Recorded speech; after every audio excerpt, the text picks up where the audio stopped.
what services the county provides. Just like a lot of people don't know, Pinecone, the paved part of Pinecone does not belong to Central County. That belongs to Henry County. 833 does not belong to Central County. That is Henry County. But there are other areas that belong to us, and trying to know that gray area and know what's going on is a good thing. So if anybody has any comments or questions, feel free.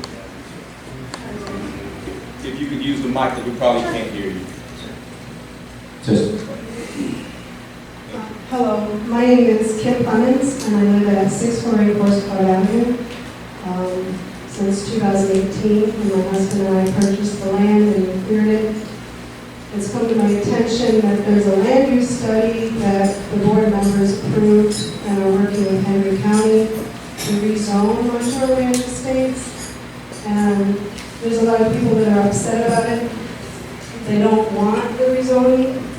And from what I can tell, there's no official record or mechanism that allow the residents of Montour to vote yes or no on rezoning.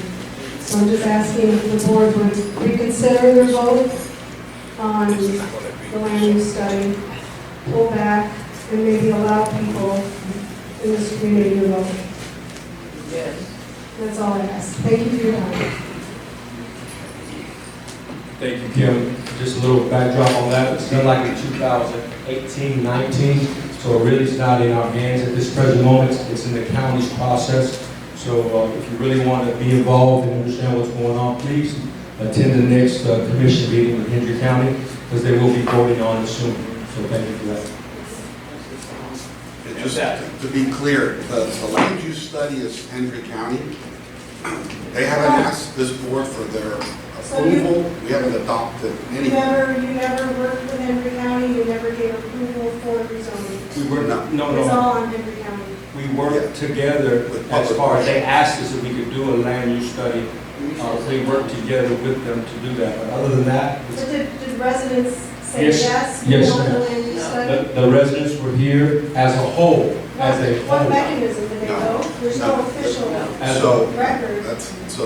you're right. The county doesn't ask residents for permission. No. They conducted 6 or 7 public workshops over the last 2 years. Well, not all residents can attend workshops, not everyone can speak I'm English. with you. Yeah. And it just would be good if you were on our side and pushed for what we want. You all have authority. I know that you can put pressure on Henry County for us. And that's all I'm asking. If I can, I have been fighting back the county, so has the board. Our power is limited. We are not like Lewiston or LaBelle with city coordinates. If we were an established city or working at that, we can put our own coordinates and say, well, the board here, that we deal with our citizens, we think we don't want to have these county coordinates. Because Lewiston has their own county coordinates, just like LaBelle. So what we fall in, and our problem is, we don't have that authority. We can't put these coordinates. So the county, being the bigger brother, they say, well, it's ours. We're going to tell you you have to. So that's when we fall into that place where our citizens say, hey, we don't want this. Right. You're our elected official. Do something about it. And when we go to do something about it, the county closes the door and say, well, I'm sorry, you have no authority here. So what we have done as a board, we have tried and are still trying to find areas where we do have authority to tell the county, hey, you're going a little too far. So if we go back to previous time, you will see how the county neglected us, and now the county's listening to what this board has to say. So when it comes to fighting back on the land study, we have tried. We had a workshop that we had this place filled with people, and we showed that concern to the county commissioners, and the county commissioner said, well, if they have that big of a presence there, they need to come to our land study meeting, and no one shows up to the land study meeting. So they take us as, well, we hear what you're saying, but we don't see the same outcry. So that's where we sit. We're doing what you asked, we're fighting that fight, but we can't do it alone. We need the voter support. There's many people that didn't even know about it. I didn't know about this. So I don't see how anyone can expect anyone to show up if you don't know about it. So the person who's running this for the county is Margaret Embledge. Okay, Yeah. yeah. I urge you to call her, because this is her baby. Is there going to be another meeting about that next study meeting for this? Because it seems to me like the proper thing to do would be all the residents of Monterey attend one of these meetings. So that was the meeting you're speaking of on the 28th, right, just for clarification? There's one coming up, I'm not sure of the Yes. one that Is just that going to went be through. spoke about the one they already had, or is this going to be a new one instead? No, it's not a new land study, what they're planning on doing is finalizing what they propose. So then all of us residents need to attend that meeting in order to change that factor, since you guys are petitioning for it. You're only, what, 6 of you guys, 8 of you guys up there? It's So three. the same amount of people attend that meeting. We have now four. We got four. So if Now, let me tell you one thing. They started the first Atlanta used to be. We, Martha and I, we went to Houston. Can't understand you, can't hear you. Yes. Since the first meeting that they have, for the land study meeting, and animal restrictions, Mr. Matas and I, we went to the auditorium in Houston. Okay? And we opposed what they want, which was about 5 chickens, 3 or 4 goats, limitation, restriction of animals. So we fight it, we said, we don't want no animal restrictions, and we had 10 meetings. They came here many different times, and this place was full with residents of Montura Ranch. But there's no mechanism. Right, but Let me finish. This place was full with residents of Montura Ranch, and the majority of the residents of Montura Ranch, they did not want animal restriction. And we told them, from what they started, with the limitations that they started, to where they are right now, it's a big difference. I believe we gained a lot of ground. Okay? Now they are telling us we can have the grandfather law, that whoever had the animal from before, they can continue having it. But they have to let them know. Okay? That's where we stand right now. So we gained a lot of ground. Can the residents put up flyers for the next meeting, once we know the date? No, it has to be, you have to track the Henry County meetings, the county commissioner meetings. I'm sorry to interrupt you, but this is, I just want to clarify it so everybody understands that, because it's the commissioner meetings that we need to start attending to. Right. So that way we have a voice in the Henry County, because the That's- district here is only controlling the management of the land here. That is correct. And so then you guys are the gentlemen that need to be spoke to about the canal back here where the trees and stuff are all broke off and stuff like That is that. correct. That you did with the excavator and left the debris That is piled correct. at the end of the road in the right of way. So Yes, sir. you gentlemen handle that stuff, correct? That is under our authority, yes, sir. Awesome, awesome. So, So for our land use study then, so all of us residents that are here right now and own property in this area right here need to go to this next meeting. Do we know when that next meeting is? Or does Yes, this need so to be tracked on? so if you go to the Hendry County website, Yes, sir. it's posted, and I'm just looking at it now on my phone. So the date of the meeting is October 26th, So 2021. 3 days. Here? Yeah. County meeting. It's at the county. It doesn't, Let me the just thing say, that we're discussing has to do with reference to set land study and stuff like that. It has nothing to do with Montour. This is county meeting. so go to the county website, Right. and on there, there's a memo from Margaret Embledge saying, okay, here's where we are in the process. Here's a summary of the latest version of the land use study. It's all on the Hendry County website, and the meeting notice is there. It's a final. Yeah, That's correct. I think they're done. I think they've been working on it for a few years. I think that's the final meeting before So where they make the county decision. commission acts. excuse me, sir, what is your name? It's at the My name's Henry Chris County Yeah, Courthouse. please, please, yeah, you wrote in my page in the, At Yeah, 5 yes, sir. p.m. yes, sir, on the I saw you 26th. go. Yep, sure did, complete them. I will, It's on their website. yes, sir, because it was, Put that on. you know, I allow you to put whatever you want to, On the. but you when you mean- cross the line, I You have don't to. have It's a- not, this, what, so hold on a I've second. got too many conversations. Exactly. Hold on. So, let me explain how this is gonna work, because it's a democracy and everything, but this is not a back and forth. So please, if you wanna speak, just come present yourself, but let's be, this is a meeting, so let's make sure, it's not a back and forth, but also it's not a back and forth. And this ain't about Facebook. Care less No, I'm not talking about Facebook, you. TikTok, I'm gonna talk about the canal. Gotcha, please. I just asked that today because I wanted, I want to know who you are. We can't understand you, sir. Okay. Thank you. So, Mr. Flynn, let me tell you, after you, after I find out what you said. Can we, I don't even know what his issue, maybe can you? No, no. come and tell us Yeah, what you'd like, his issue is? yeah, sure, I'll Yes, tell yes. you. Yes. Do that? No problem. Hello, everybody. My name is Chris Flynn. Trying to get some clarification here from these gentlemen and for everybody from Montura. Seems like we're having a lot of issues out here in Montura, especially with the ATVs. I grew up in Lewiston, been coming out here my whole life. Good deal. All right, so I just recently bought property out here on Alipo. My concern and my thing is, you know, I drive the canals and stuff with my kids. Where you guys did all the cleaning on the canal and stuff and piled it up in the right of way, and that seems to be an issue with me. That's what I posted on there, and I, you know, not gonna go into that because you said that's no Facebook thing, so we won't go into that. So I rode down the canal and seen where you guys had taken an excavator and broke off the trees on, you know, the adjacent property across the canal instead of cutting them down like proper land clearing would be. So with that issue there, what are you guys gonna do about that? Nothing. Nothing. Let me make this. So, And the reason, and what the is? reason why, Yes, okay, I'm sorry, sorry. and I'm gonna answer your question. No. I'm gonna answer his Let me answer question. it because He has a legitimate question. Yes, I did. The reason why we cut the trees in that manner Yes, sir. is because of the roots.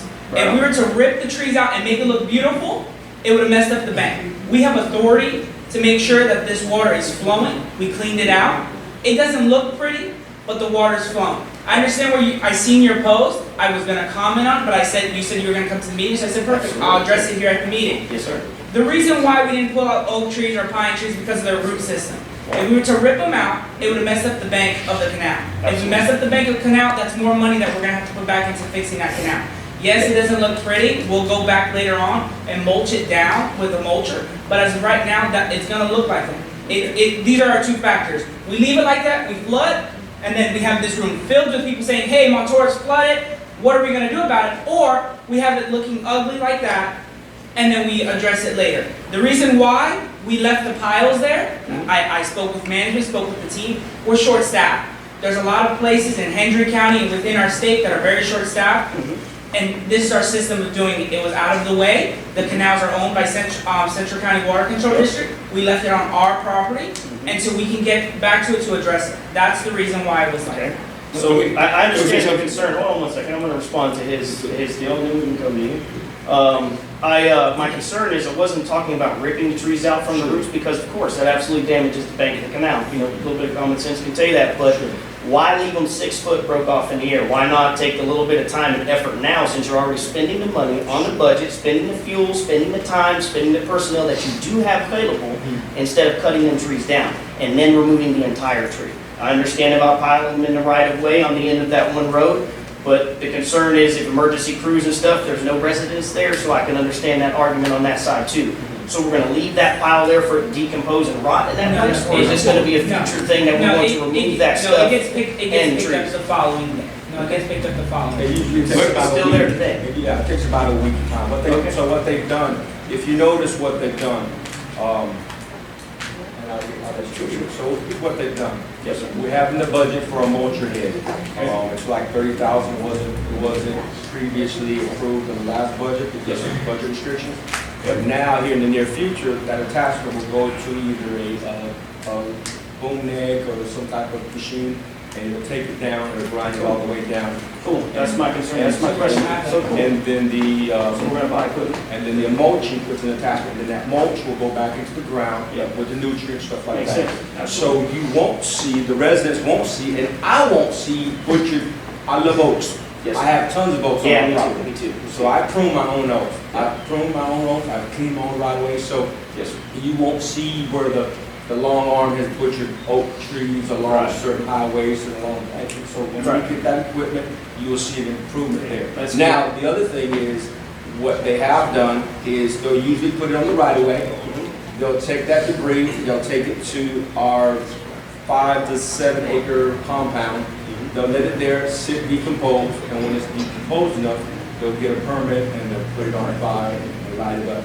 It's a Makes sense. So then in the budget for this next coming up, then you guys. This fiscal year when you Fiscal start, year. yes, sir, Okay. you should see some improvements on that. Awesome. Let me tell you something. Yes, sir. After you stated, I went and I spoke to the Central County Board of Control manager, Mr. Emilio.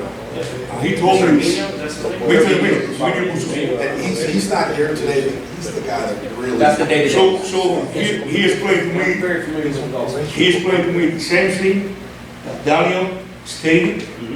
He explained, Yeah. we cannot take the roots out. No. It's gonna destroy the canal banks, and that's no good for the. Right, absolutely, I agree. Another thing, the equipment that we have, it cannot go around and get into the other side because it's too heavy Right. to go to the other side. But you guys are If budgeted we to have can- rental equipment also to be able to Correct. go across Yeah. there and do that stuff. We have rented the equipment because Central County Water Control $14,000 a month. Yes. Let me tell you one thing. Mr. Emilio told me that this is the first time those canals are clean in approximately 30 years. Okay? They haven't cleaned it before. Right. So we have been cleaning the canals for the first time. Okay? And they did a really good job. I've been there, I've been taking pictures. Yeah, you see my pictures. Yes, You see yes. my concerns. Yes, sir, yes, sir. The slope of the dike and the slope of the whole thing is all uneven, it's all uneven. No, they have Still no- piles of dirt. They have done a good job. And then we're picking up all the trees, taking it to Central County Water Control District, in order to burn them. Yeah. Okay? So, like the mother says, we don't have the money employees. We're doing the best we can with what we have.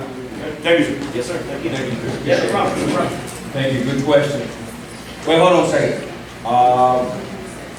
Becky, make sure they have these filled out now. Yes. Marcelo.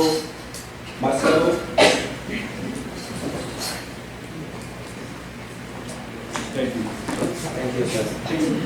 So basically, my name is Marcelo. Can you read it? 817. Do I need to write down what it has to do with and everything? Okay, Right good. where it says demo. And I'm here to Yeah. request Yeah, that's it. fence out the easement on the back of my property. I used to have a fence there when I get my first survey when I bought the property. It looks like the fence was on that area already. So I didn't understand that, I didn't know that. So I went to the city to request a permit. County. The county, and they gave me the permit, and I'm just want to make sure about the survey, and I understand the 20 feet easement. So I would like to request to build a fence over there. Actually, Marcelo, I'll let the subject matter expert, speak on that behalf. Mr. Bennett, did you present any maps? Do you have any maps or delineations of your property? Where exactly what we're talking? Yeah. Because there's quite a few easements on people that own property on 833.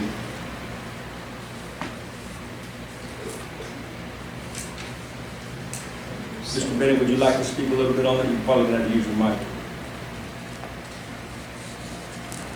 This is the survey. Yeah, there's that easement in the background. Where exactly is your property in reference to, no, I understand, but what part of There's 833? some, South, is it on the, is it, which side of you Avenida go- del if you go to Marilou to north, Okay, it's gonna be the first house on your right. the first house on the First right. house, yeah, there's a property over there. Yes. Used to be like a gas station or something before. Okay. It's not anymore. Gotcha, It's right after that. There's a few lands empty, understood. vacant lands, and right after it's my property. Okay, For some reason, sir, go ahead. they did my survey exactly where the fence is before. Whoever fenced the property before, They took away the right of way, they took away the easement. which is the right of way. Correct, That's okay, correct. I understand. Yeah, they did it wrong. They did it wrong. Yes, sir. I just figured it out and understand that now. Gotcha, understood. And when I went to the county, I requested the permit, Yes, the sir. fence. And then when I spoke to the Central County here, Yes, sir. they say that I could request Yes. as long as I put a gate on each side It's so they possible. can cross. Yes, And sir. I'm not supposed to build anything. Sure, it is possible for access. Mr. Chairman, Yes, sir. I believe we have granted permission to some of our residents that have the cost of the same thing. Some yay and some nay. It depends if it's a commercial use property. It depends if it's for proposed future water lines, sewer lines. There's how this way was, how this Montour Ranch was platted in certain things. There's certain easements that fire rescue, as the other gentleman mentioned. There's certain reasons why. Like say for instance, that, because these easements are not just his property, they're 5 or 2 properties. So let's just say there's a fire down that way, they're gonna bulldoze through all those properties to get to it because that's truly the easement. So Mr. Bennett, if you want to speak on that? Thank you. Thank you. Sean. That's one of those platted areas, and they've got alleyways Yes, sir. in there, and we talked about those before. In the past, we've worked out agreements with some of them to allow them to fence it, as long as we had access if we ever needed to get in there. Gates. I believe, I'm sorry. I believe we told those residents, we need to put the fence down because it was a fire, it was an emergency. We were going to put the fence down in case of. Yeah, I think the agreement states that. I haven't seen one of them, but I believe we've done it in the past where they signed an agreement to allow us to access if we needed an emergency. Marcelo, if you would, why don't you present at the next board meeting, present what you want to do, because most of us will be here, and propose, hey, this is what I propose, because here's what we don't want to do. Let's just say in 3 months, we have to go through there, and then you say, oh my gosh, but I have my dogs, my horse there, you just came through here, and my dog got away, my horse got away. So propose something. The board's probably going to ask you a few questions, but it seems like propose how you plan to do it, how you propose to give us access to that right of way. Here's your plan of action for us to agree to. Because again, we don't want to be liable to, let's just say you're on vacation, and your family on vacation, and we have to come through there for some reason. You might come back and say, oh man, well you let all my livestock get out or whatever, you know what I'm saying? We don't want to have that liability either. So let's see what you can propose so we can come to an agreement together. Does that sound good for you? It is. I just would like to resolve. I'm not trying to insist. I just would like to resolve because my back neighborhood, for some reason, we had a fence over there and he pulled it out. Gotcha. So I got dogs and I got things at home. I really need to fence it. I have the permit and everything already, but I understand about the situation of the easement. So I can do any Propose something for us. Propose something for us. Okay. And I recommend before the next meeting, go to the office and talk to the medium. He'll go to your property, he'll look at what you have, and so when you come back here, he'll tell them, he met with you, he went to your property, he checked out the fence line, the access, and we'll be able to tell them what they need to know. I already went over there and spoke to Emilian, and Okay. he's the one that mentioned to me that I'll come here and do that propose. I'm okay to do that propose now, because I really need to fence it. Well, I would like to, but I don't have anything. All we're doing is talking. I'd like for you to give me something concrete, so you have it and we have it, just in case something happens. I'd love to see something in concrete, so we can say, hey, boom, put it in our files, we have this, so there's no, works for both of us. Okay. So do you have a survey? You have a survey? I do have a Okay, survey. so on that survey, you should mark the proposed fence alignment. So they can see it on the survey, they can see the setbacks, And the where other, you're gonna put the gate. Because what he's saying to you is, what are we approving? Show us a piece of paper. Okay. Show us the fence line, show us where the gates will be, show us the dimension, what kind of fence, is it 10 feet, 5 feet, wood, plastic? Okay. and just to help you out, Marcel, as well, in that alleyway, that 10, because it's actually 10 feet. It's 10 feet from your property, it's 10 feet from the gentleman or the company that owns the back property. It's 10 and 10. The alleyway is 20. The only thing that we would ask, that don't put structures or anything in that 10 feet, because if we got to come through, we're coming through your structure, you know what I'm saying? But I just want to make sure that you're clear on that, it's a clear access. Use it however you want to, so to speak, but make sure that vehicles or whatever, equipment can come through. Okay. All right? All right. Thank you. When is the next meeting? It is the fourth Wednesday of every month. For November is November 17th. Okay, November 7th. 17. Yes, because of the holidays. Oh, that's correct. Okay. Thank you, Marcelo. Thank you. Next, we have Chantel. Yes, that's it. Okay, thank you. Russell. Good morning. Good morning. I'm here in 14. 29. Yeah? Oh, Thank you. thank you. I am in Perimeter Road. Perimeter, okay? Yeah. I am here for a year or something. Okay. My property was flooded. What's your actual address? 417, 457. 457 Perimeter Road. 5-7. Okay. Now, when my property was flooded, I called Central, and Central did help me. And Julio came with one of his... Emilio. With one of his gentlemen. You've been called worse, don't you? And then they helped me out. Yes, sir. And he told me, he said for 30 years they didn't do what they were supposed to do, so they dug up a canal for me on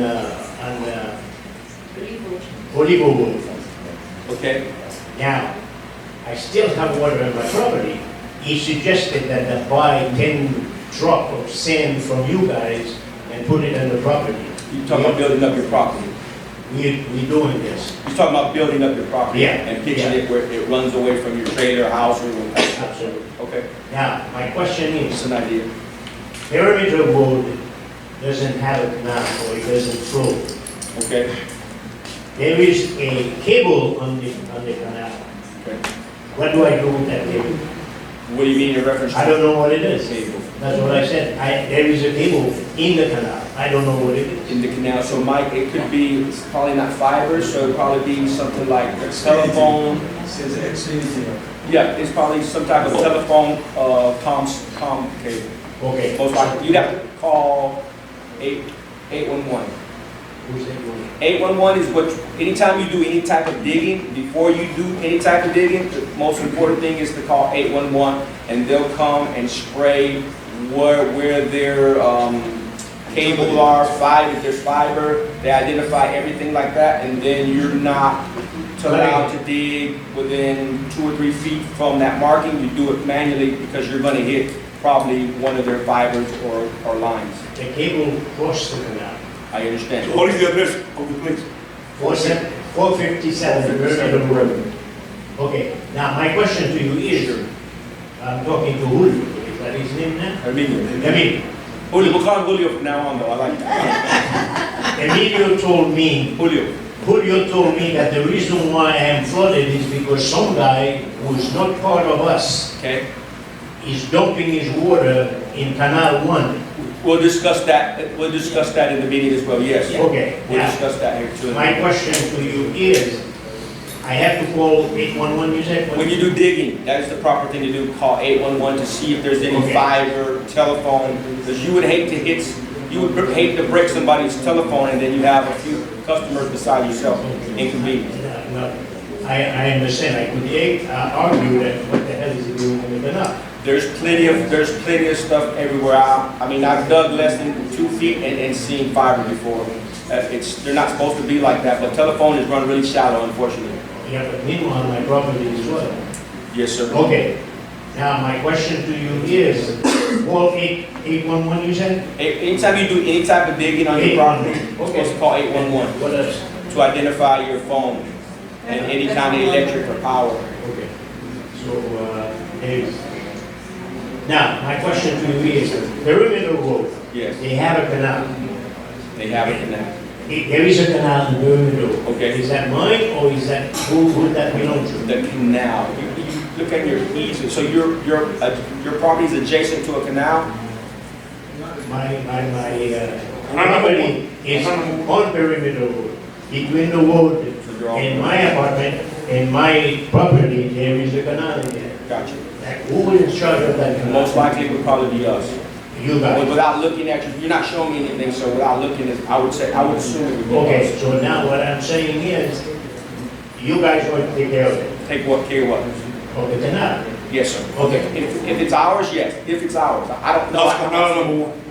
No, number one is okay. canal number one is all the way down, I mean, the perimeter road. Swale. I don't know what, I said canal. And swell's two different things. No, it's not, it's a ditch. It's a ditch in the street. Is the swell. ditch. He's talking about the It's a swell. ditch. Oh, it's not gonna, No, it's not a canal, the canal is further down. So it's the swell that moves water from your property down the other. Exactly, adjacent to the property. canal. Yes, sir, Yes, that's, okay. that's Central County. That's, okay, that's it. So you That's guys who- will take care of it. That's who, You're the guy who cut the grass also. no, sir, I'm not the guy. No, no, I don't not cut the you. swells, I don't cut the grass, I don't do No, anything. you sent somebody. personally, but somebody Central else. County, Yeah, Central. yeah, she did take care of it, no problem. You get with who I you just want. wanted to know what to do with that cable. The cable, I would call I would call the 811 and then let them know, verify, and then reach out to your, whether it be CenturyLink or whoever, say, hey, by the way, I have a shallow Yeah. exposed wire here.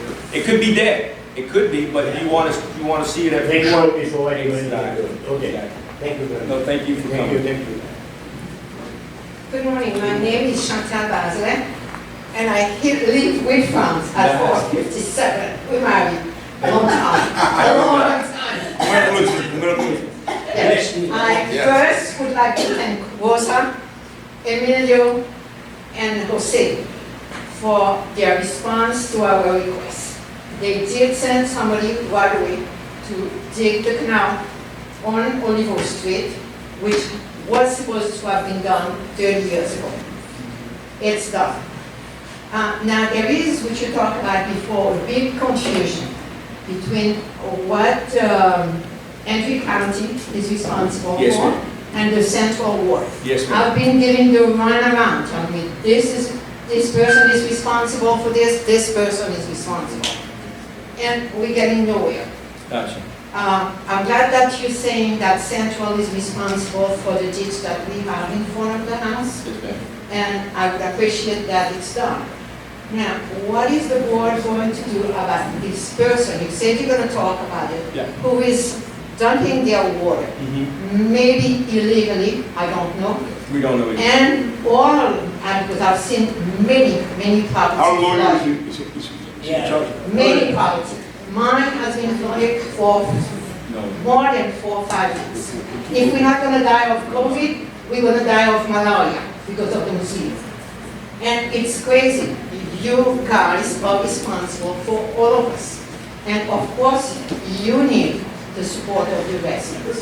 But we don't know I don't know who is doing it. So, when I called Landowner County, they said to me, what is the property, what is the name of the person who is dumping, what is the address of the person who is dumping, what else can you But tell us? who's the one that's dumping the water on the canal? Hold on, we'll discuss that in a minute. That's a subject in itself. Yeah. We'll go back and forth, but Mr. Famara will discuss Now, it. whatever this person is doing is forcing us to spend a lot of money. I've been calling Terminex, they can't take care of the mosquitoes, and it's because of the water. Yes, ma'am. And I pay a lot of money for it, it's not taken care of. Understood. The mosquito problem that we have also is that whoever's responsible for spraying Hendry County. is not doing it enough. So we do need your support for that, because even if I spray my property, if the property around us has mosquitoes, there is, no fence for the mosquitoes. They're gonna come to mine, no matter what I do. The same thing with the water.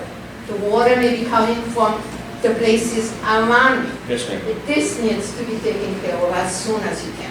We're working on that, Chantel. Thank you. And the lawyer will speak on that. Thank you for bringing everything Okay, up. thank you very much, but also I want to make sure, Sure. I wish to thank, in front of everybody, Rosa, who's been helping quite a bit, Thank you. and Emilio and Jose. Thank you. Thank you. And I hope they continue to do what they're doing right now. Thank you, ma'am. Okay, thank you, I like that name, Chantel. That's a beautiful name. thank you.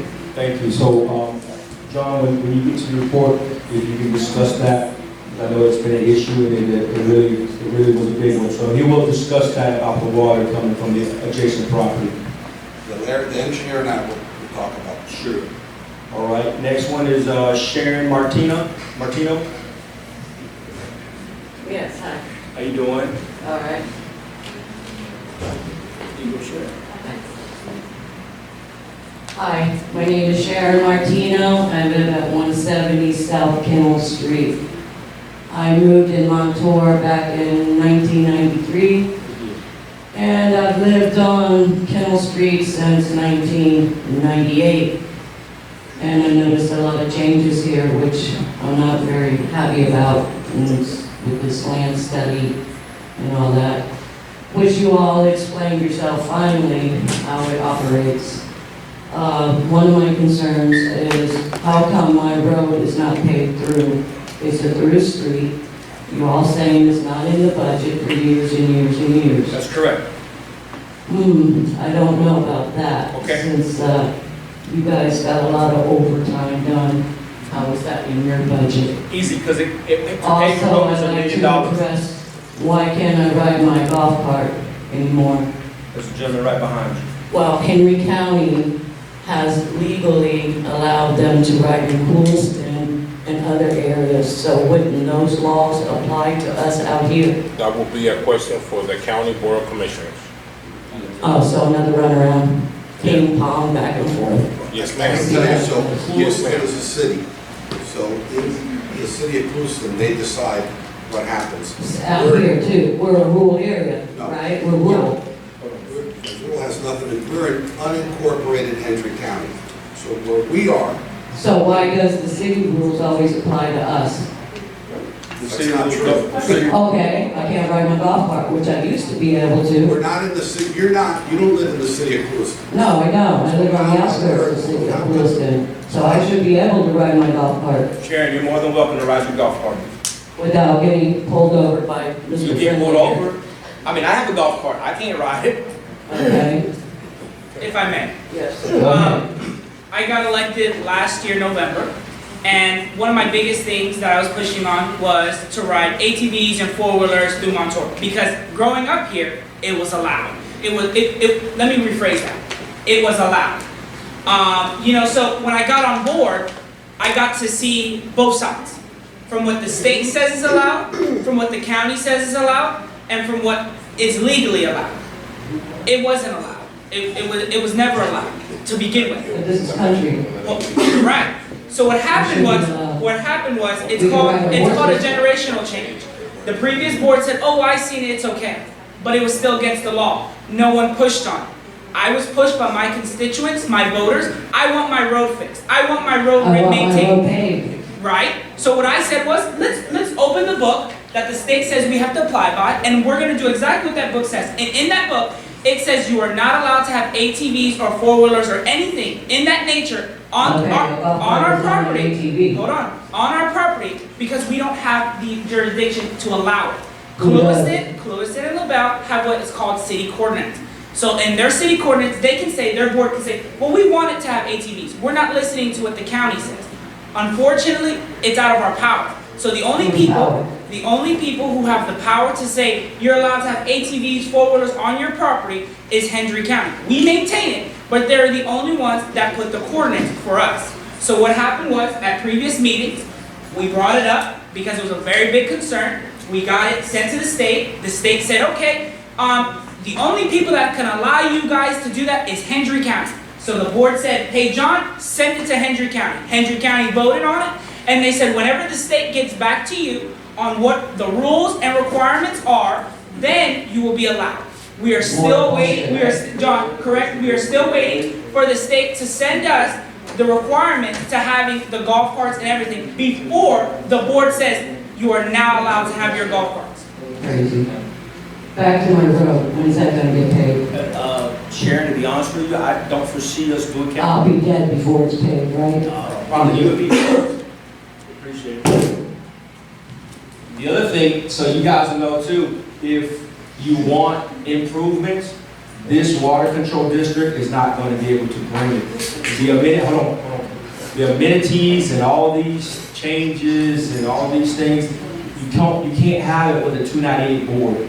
But you don't want a city, or at least we say we don't want a city. We don't want to be certain things, we want to be incorporated. So if we're going to stay incorporated, these are the challenges that we're going to face as a community. Because the little bit of money we got coming in is not going to be able to put 1 million miles on not only Kennel, Dale, perimeter, the wooded Illegal? area, there's tons of them. Illegal, definitely not gonna be able to do it. Gil, you got your hand ready? Yes, please. Can you tell me the name of the person in Henry County that you should contact about ATVs and what? The Board of The Commissioners. Board of Commissioners, you have five board commissioners. Go ahead, Chris. Just clarification on the ride and ATV and stuff, so we got a petition to the Henry County Board to take care of that, correct? We actually have a, Can I address Not that? you guys, talking about us as citizens, if we come together and we get a petition together and we get signatures on that petition, it doesn't need to come to you guys because that's not what you guys maintain. It needs to go to the county commissioner, Mike Swindle, and then gentlemen, correct? Yeah. Is that my clarification? Yeah, let me explain. So this came up a few months ago. Right on. The board said, hey, what authority, if any, does this district have to allow the golf carts? It was only a golf cart issue at that point. And so there is a state law on golf carts, I didn't even know. Right. And I've been talking to the county attorney, his name is Mark Lapp, Yep. good guy. And I said, Mark, can we, because this district owns the right-of-way, because we are an unincorporated Hendry County rules apply to us. If we were in Clewiston, the city, then the Clewiston rules would apply. We're not in Clewiston. Right. And We're unincorporated. So the county said, we have to request an opinion from the Florida Attorney General's office. So around, I guess a month and a half ago. That request only applies if there's been no petition submitted by this county to have that, because the adaptation of the golf cart laws, if I'm not mistaken, state that each municipality can make a ruling on it. Right. With governing laws and rules for that. So if us as people, we need to go to the county, because you guys obviously can't do it, because that's not what you guys are, because you're at 298, so 398. So then that's where it needs to be. So when we get a petition together and submit to them, then you guys will accept that petition if they come to you guys with that, that's what we're saying? Let me try to explain again. Okay, so the law says if you're a county, this is what you have to do to allow golf carts. If you're a city, this is what you have to do to allow golf carts. But the county doesn't own the right-of-way, the district does. Right. So we couldn't find any legal provision that would allow us to allow the golf carts. So me and Mark Lapp, the county attorney, wrote a letter to Yes, I'm sorry. me and Mark Lapp, the county attorney, wrote a letter to the Florida Attorney General. If you give me your email address, I'm happy to send it to you.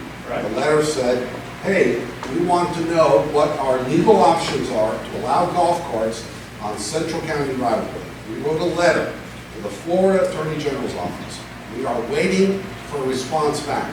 I got a call a few weeks ago from a woman in the Attorney General who was reviewing it. She asked me some questions, and she said, we'll get you an answer in the next 4 to 8 weeks. So that should be coming within the next month or so. And that's going to give us the ability to know what adaptation of rules and regulations we need to put in place as one of Yes. our residents then? So Yes. that's what we're waiting on, is for them to set the rules. So the city of Lewiston Because- doesn't have to do that. The city of Lewiston Right, was this is submitted it. from the residents, and the Right. residents petitioned to have them regulated with registration and insurance and lights and all that stuff. So if Montura should be able to do the same thing, correct? No.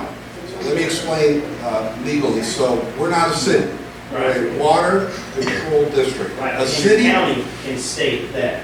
a city and a county can do anything they want Right. unless there's a law that prohibits it. They have what's called home rule authority. They literally can do anything they want. Right.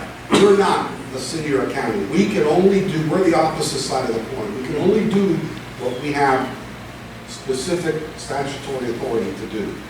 There's nothing in our statute addressing golf carts, which is why the county attorney and me wrote a letter to the state saying, hey, shed some light on this. We're confused. We don't see our authority. Please shed some light on it. But That's why I if you wrote just, the letter. like you just stated, if I'm not mistaken, that pretty much Henry County can have a say-so with you guys.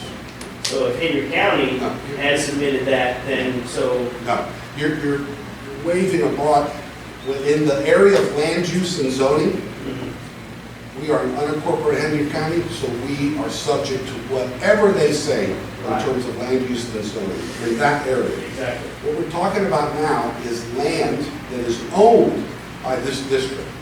So it still falls in your court, so that's why you submit the So letter to the. I think it falls in our court, but unfortunately, there's no law that sets forth the process. The law sets forth the process if it's a county-owned right-of-way. The law sets forth the process if it's city-owned, but if it's district-owned, there's nothing in there. That's why we've together asked the state to give us, shed some light on this.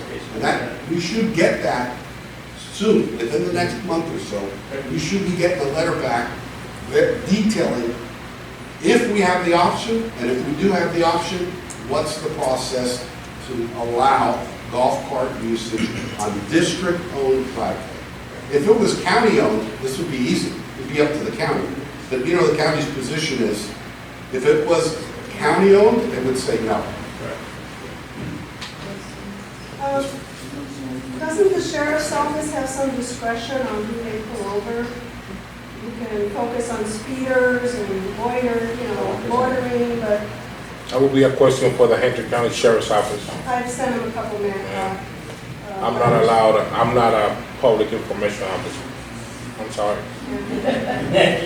Well, you're part of the office, maybe you can share what we discussed today and That will be a question for the public information officer. I'm not a public discretion information on officer. people they see riding. You know, when we found it effective, Kim, Chris as well, and everybody in the community, and you said it, Chris, earlier, Sharon also would be is, if what we're doing today, if you would do it in the official's presence and you go to them, that's how policies get changed, that's how things begin to happen. You got the floor. Yeah, I just have a question, John. All of everything from 298 derives from legislation. So Hendrick County really cannot tell us what to do on our right of ways. Is that something, so the deal with the four orders, is that something, if it's not already within 298, is this something that should be taken to the legislation for them to put in? Because we're a creature of laws. And we only have so much stuff that we can and can't do. And I'm sure the water district's probably already got an attorney general opinion on some of this stuff. So is this something that maybe should go to legislators to be put into law for us? Yeah. So if the state attorney general writes me back and says, you don't have authority, you are SOL, then the next step would be to do what you said. All they can give is an opinion? Right. Or is It's it just law? an opinion. No, It's just an opinion. But So then it's you an guys have opinion that's to given strong right opinion. away. your own laws. Yeah, it's your a own strong rules. opinion. Okay. So then you guys have your own ability to adapt your own rules and your own laws, if that be the case, then correct? No. If the Why legislators- wouldn't it? Because you guys Because own the listen to what land. Chris said, he's right. Because So the we're a legislation creature, is not allowed. we're the opposite of a city or a county. We're a creature of statute, which means we can only do, so if you go, we were created by chapter 298. So when you go read chapter 298, there's only 3 things in there: recreation, road maintenance, and drainage or flood control. There's very little else in there on that. There's nothing on golf carts. There's a state law on golf carts. Right. But it only applies to city-owned or county-owned right-of-way. And you guys are districts, which makes it a little different. And that's why we wrote the letter saying, hey, So what's the deal here? That's why, Chris, what we've seen since I've been on the board, this is my 3rd year, that's why I've seen there's a lot of things that I thought we could do, but we really can't. And so you asked the question there about maybe changing, adjusting certain things, and most residents be like, complete no, but if we continue down this pathway, there's not a lot that we can actually do without going through, Kim, I'm saying, but we gotta keep going. I mean, you got tons of questions. But to make things happen, bro, we have to transition into, I don't know, maybe like Lehigh Acres did, that became, there's a lot of different things besides water control districts where you have a little more pull, right, John? Yeah. What are some of those options that you discussed at one time? Lehigh Acres used to be East County Water Control District. And then they turned into Lehigh Acres Municipal Services District. And they have broad authority because they went to the legislature and said, we want to do more than a water control district. So they got legislation, and now they do roads, sewer, water. They're eventually going to become a city. The city of Lehigh Acres. It's not far away. But like, Chris Self has done his homework. Like he pointed out, we're just a creature of statute. If we want to do something, we have to go to the legislature and get additional authority. But all I can tell you is, in the next couple of months, we're going to have an answer to the whole golf cart question, one way or the other. And I have one more, I got one more thing that has to. Hold on, brother. I'm sorry, Ken. We can go on.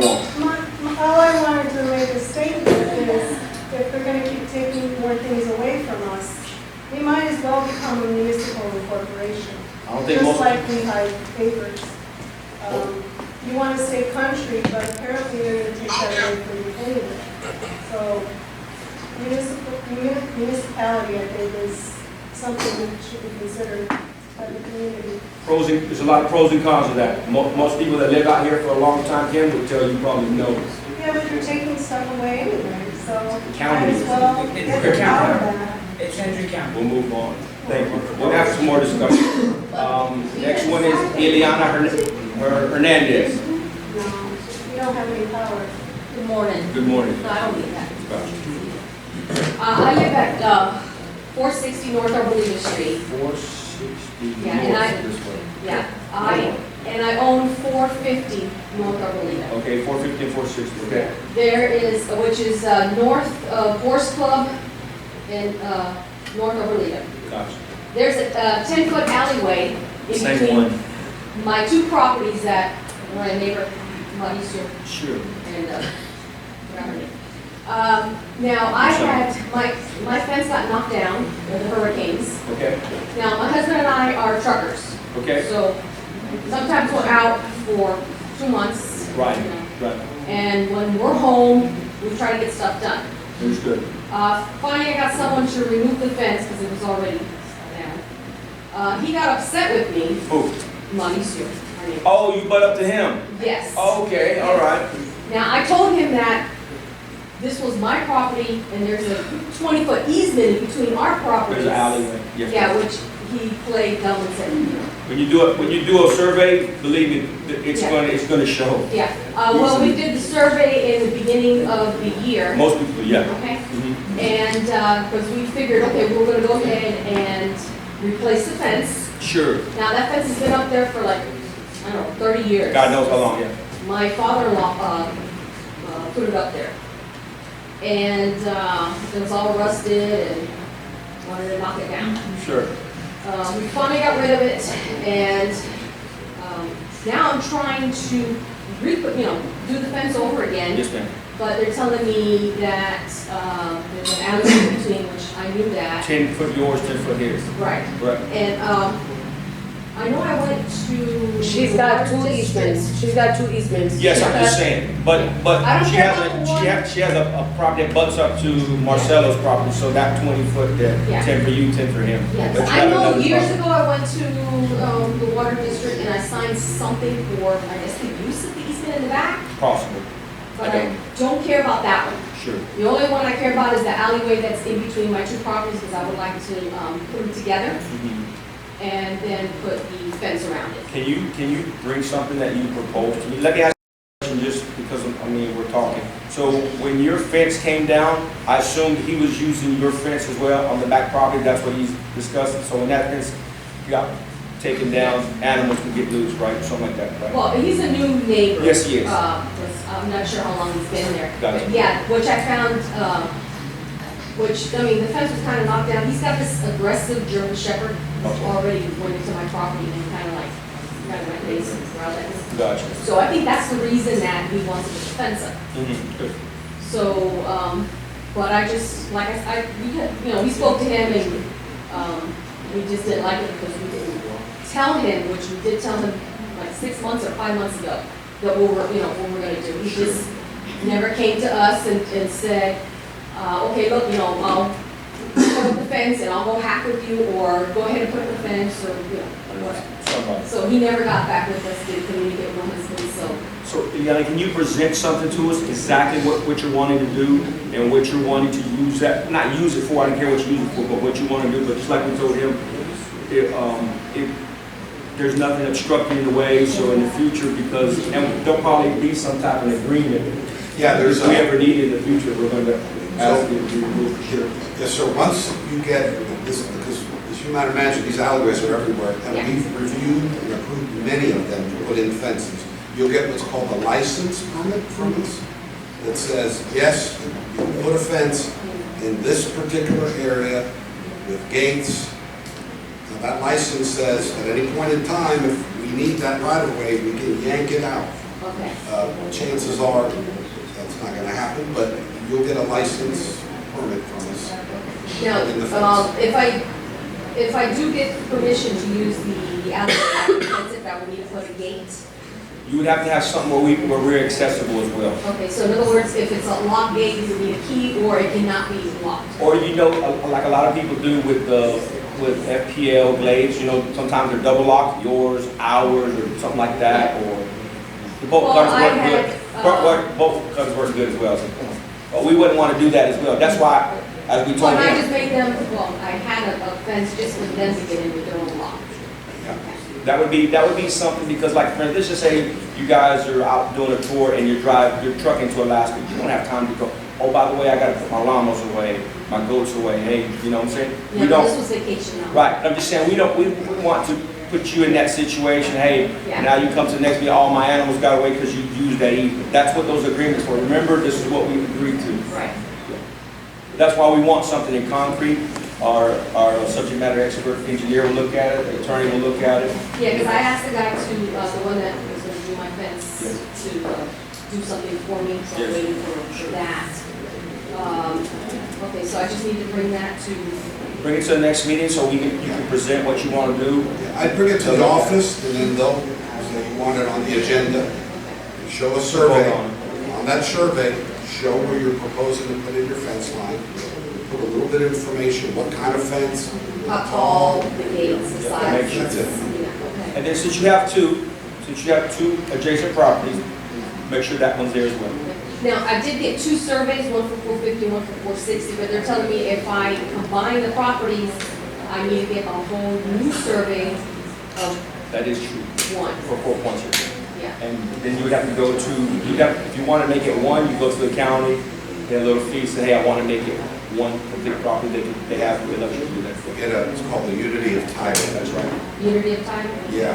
So you can do that. There's pros and cons to that. Sure. You can look into it, But you can bring it back, you can bring it to one, or you can, because they're adjacent, you can separate it out again in the future if you want to. It's not gonna get, even if you did a unity of title, that right-of-way is not buildable. You cannot put any structures. Basically, I did a large driveway, and all we do is drive the truck in, turn around in that property, and then drive around on the driveway that's on the property. That's all we do. It's just like, someone put a house, that's a problem. Our residence on 460, that's it. But some people get that unity of title because they want to put a house kind of in the middle of the property. thank you, Okay, thank you. appreciate that. We look forward to seeing you. Chris, hold on, Shannon. Hold on, Shannon. Chris, you have it.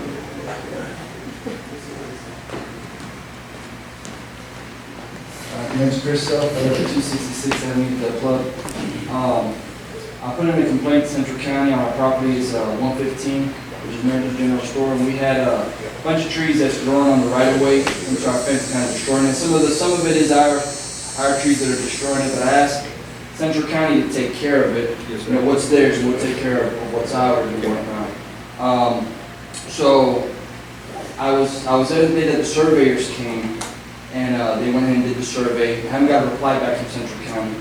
And one of my questions is have y'all ever had to survey a complaint from any landowner? Not that I know. Right, okay, so that's one thing, Mr. Ben, do you know any complaint that a menu or anybody's ever put in about a certain property and y'all had to go do a right-of-way survey? Yeah. To see if it is yours or not? Yeah. How many, approximately? Chris, we've done a time or two that he didn't know where the right of way was, and we staked the right of way for him. Okay, right. Well, Clean it out as well. okay, yeah, because the only reason I'm bringing it up is because I know it kind of turned into a big issue with the media about it. Okay. And I noticed on Montour, a lot of these main roads, there's trees that are on people's property that hangs over 10 feet. They come, they sidearm it, they pick it up. No issue, they don't survey, they don't do nothing. But whenever I ask for simple, it's just a question, can y'all take care of your right of way? Sure. I have to go do a survey that costs, I don't know, how much does them surveys cost?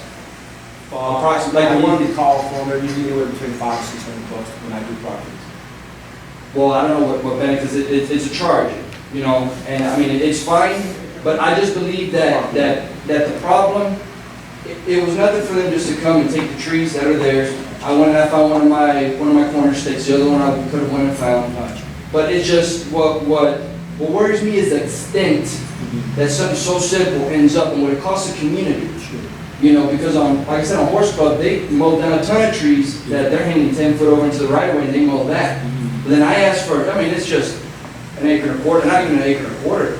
Just they can move the trees, but then they go get a survey, they do this, they do that. You know, and it's almost like it's kind of discriminatory, like it's kind of like, you know, and I don't see any reason in that to go and pay a survey for such simple.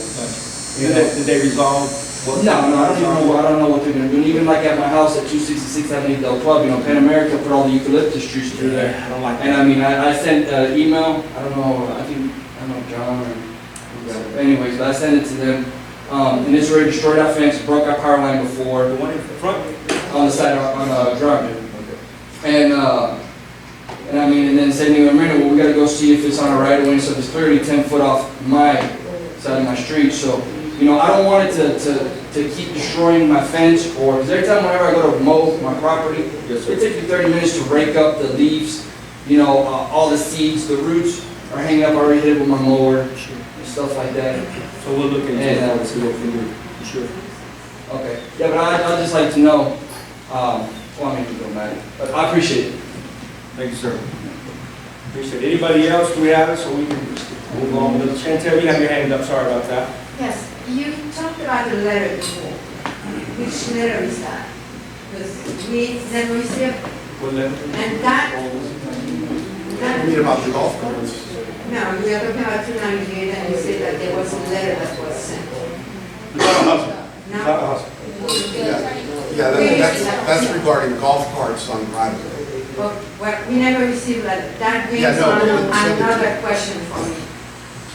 When we first bought the house, we took a mailbox. We went to the post office, paid for it.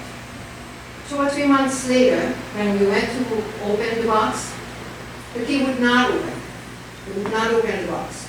The mail person told us that we didn't use it enough, so they took it away.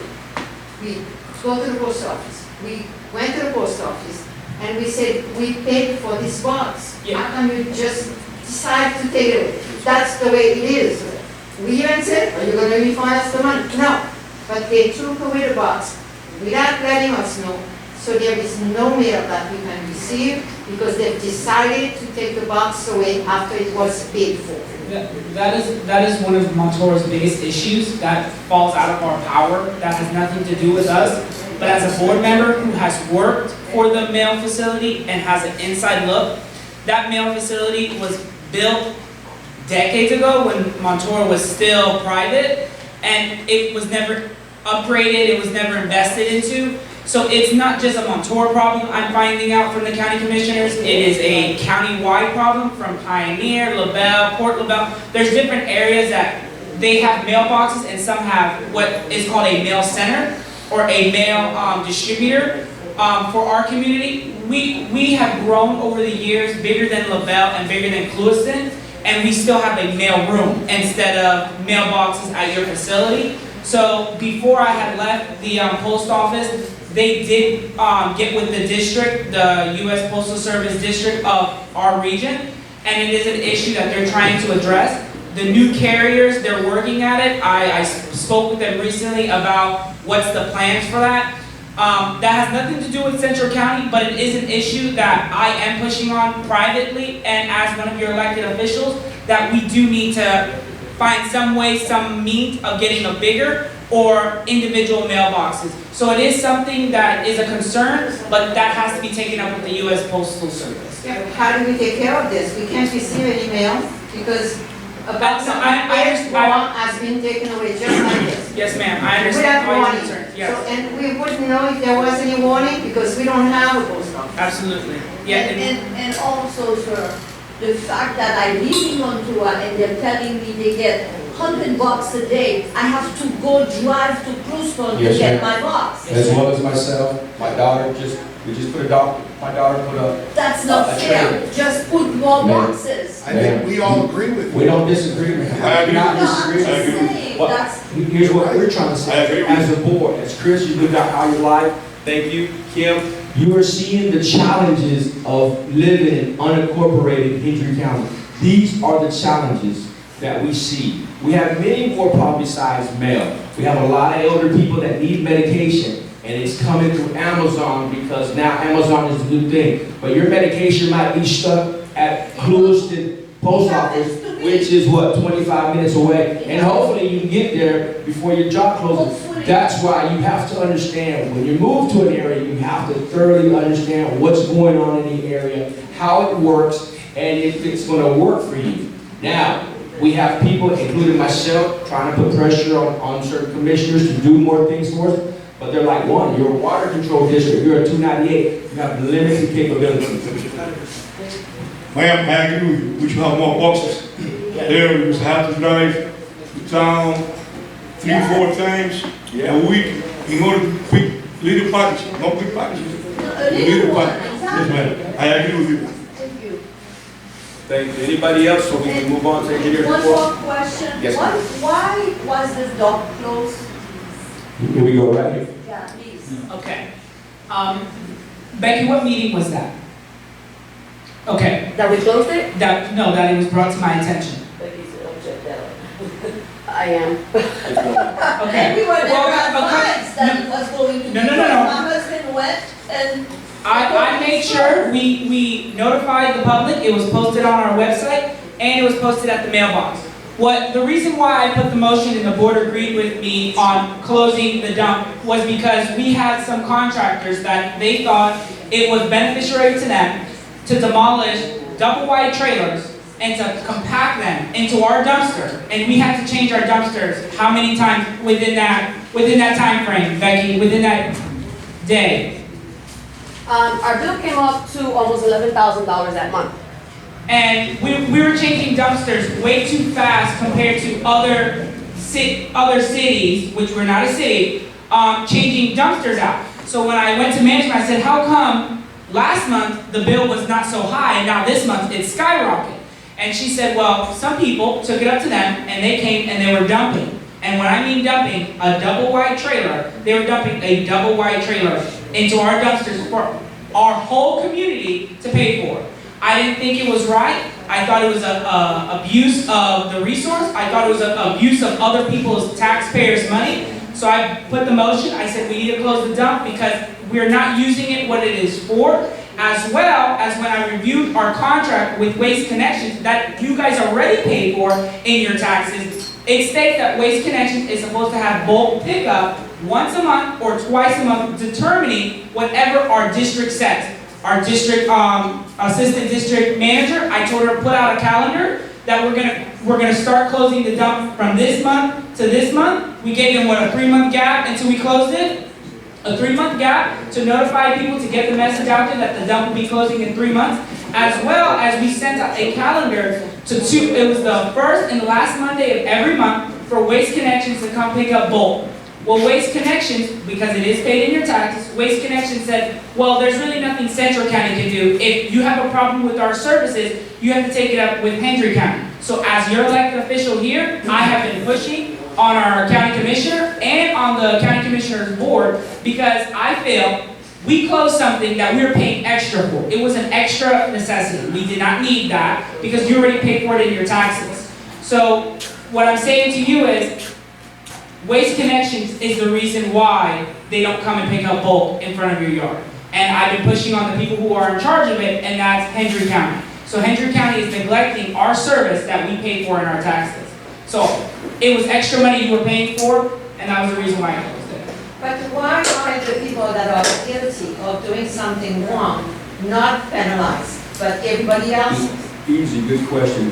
So He's when supposed to they, ask It's the same permission thing to with the dump water. first. so How come this guy don't, we, And again, person allocates it. you're supposed to go to the office, ask permission to dump just but it's, a piece of paper? but it doesn't matter right now because it is close. So we're trying to tell you why. We're spending from $60,000 to $100,000 a year to dump trash. That a service is already being delivered to us that we already pay. So by you doing that, you're causing me to pay more money as well as the rest of the community. And some, and I've seen some of you in the community barely even use it, like myself. I've been here since We 2000. barely use it, but we need Exactly. it sometimes. So that's why I said, you're already paying for that service, so put it in front of your yard, call, and they'll come get it. We're already paying for that service. There's no need to provide a different service if we're already paying for Who do we call? it. Hendry County, Or they will come and and Waste pick up? Management. They come and Yes, pick sir. up? But like she said, we are paying for what other people are doing and they have no consequences. That's why it's not open. That's why it's not open. No, but in a way, this is a general question. The people that are guilty of doing the wrong thing, just like with the water, now the trash, should be the one penalized. And they should be penalized, and then you could close it. But they should be penalized before everybody else is penalized. Just tell you what it is, man, I'm sorry. Go ahead, Chris. I just got one question. John, is it better if Montreux wanted to take the direction of changing to go incorporated or independent? Which one would be better? To where we could maintain Montreux the way that the residents want without any intrusion from Hendry County? Yeah, so here's the issue. You guys pay taxes, ad valorem taxes, to Hendry County. And the question is, are we getting our money back? From what we can see, no. So if Montour became a city, then your taxes would stay here in the city.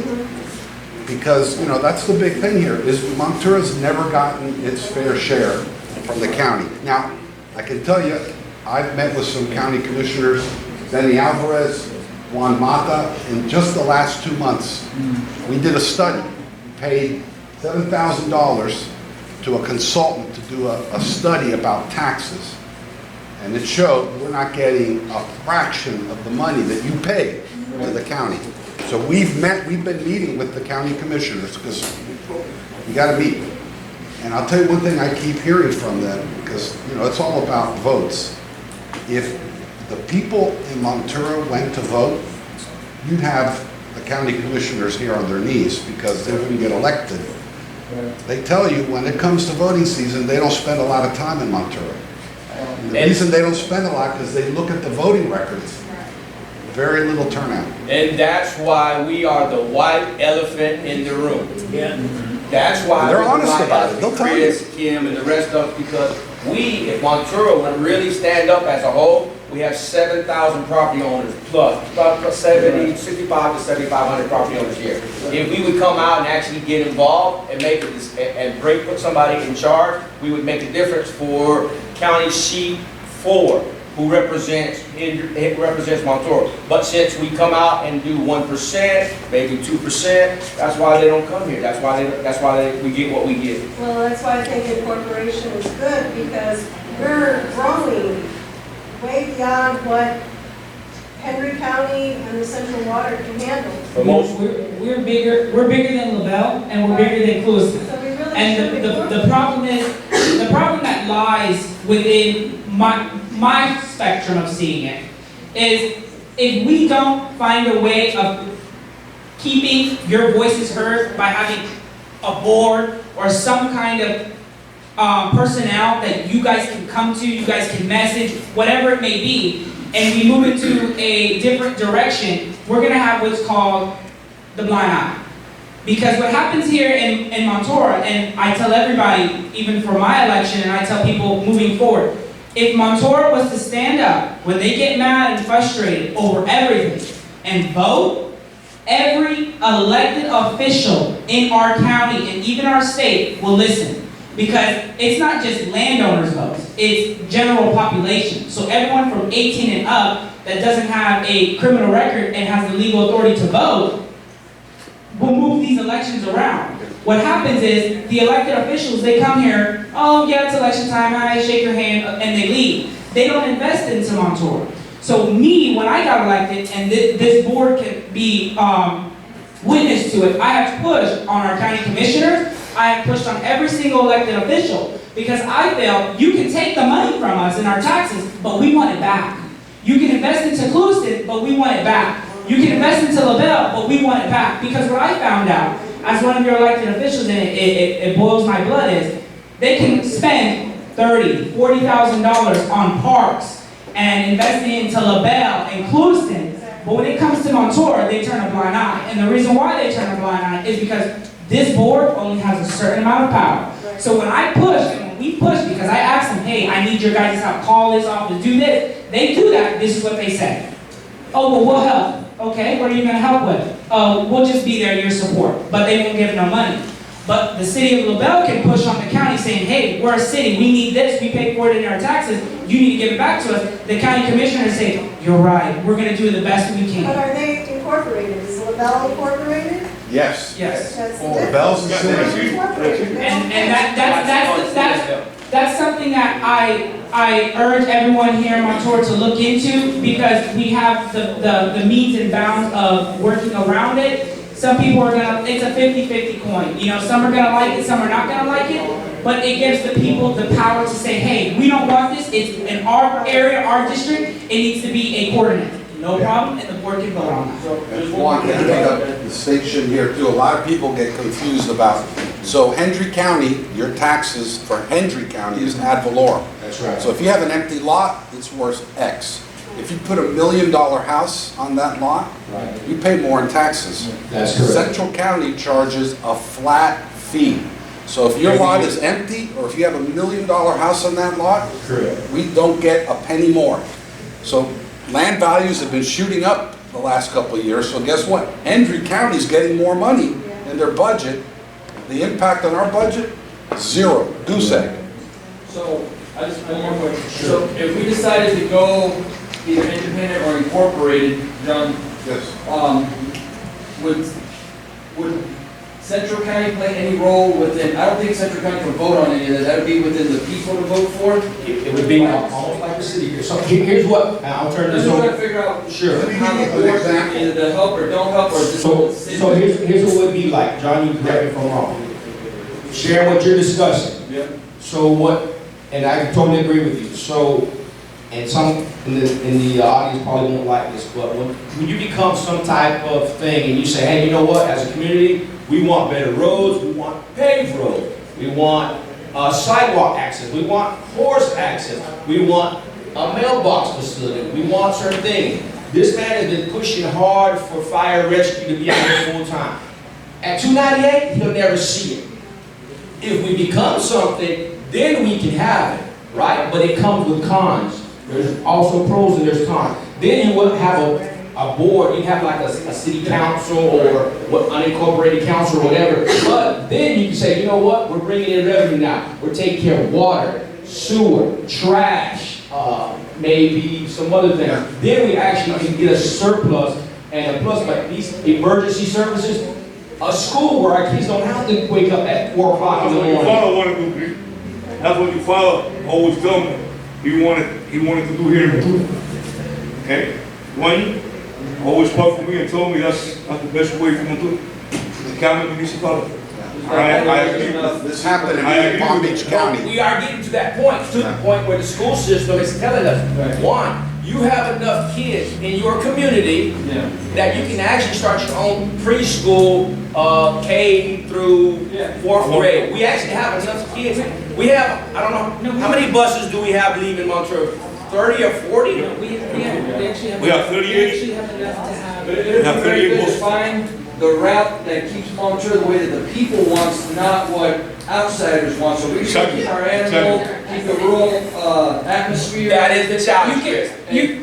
That's good thing you said that. Loxahatchee, like Loxahatchee. Yes, in Davie, Florida. What happened was, in Davie, Florida, a lot of people forget, but you know, my family lived there their whole life.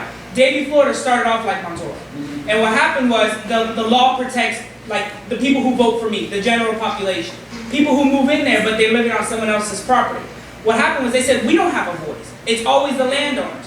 So the United States said they need a voice. So what they did was the landowner said, well, hey, we were here first. This is our farmland. We don't want that to go away.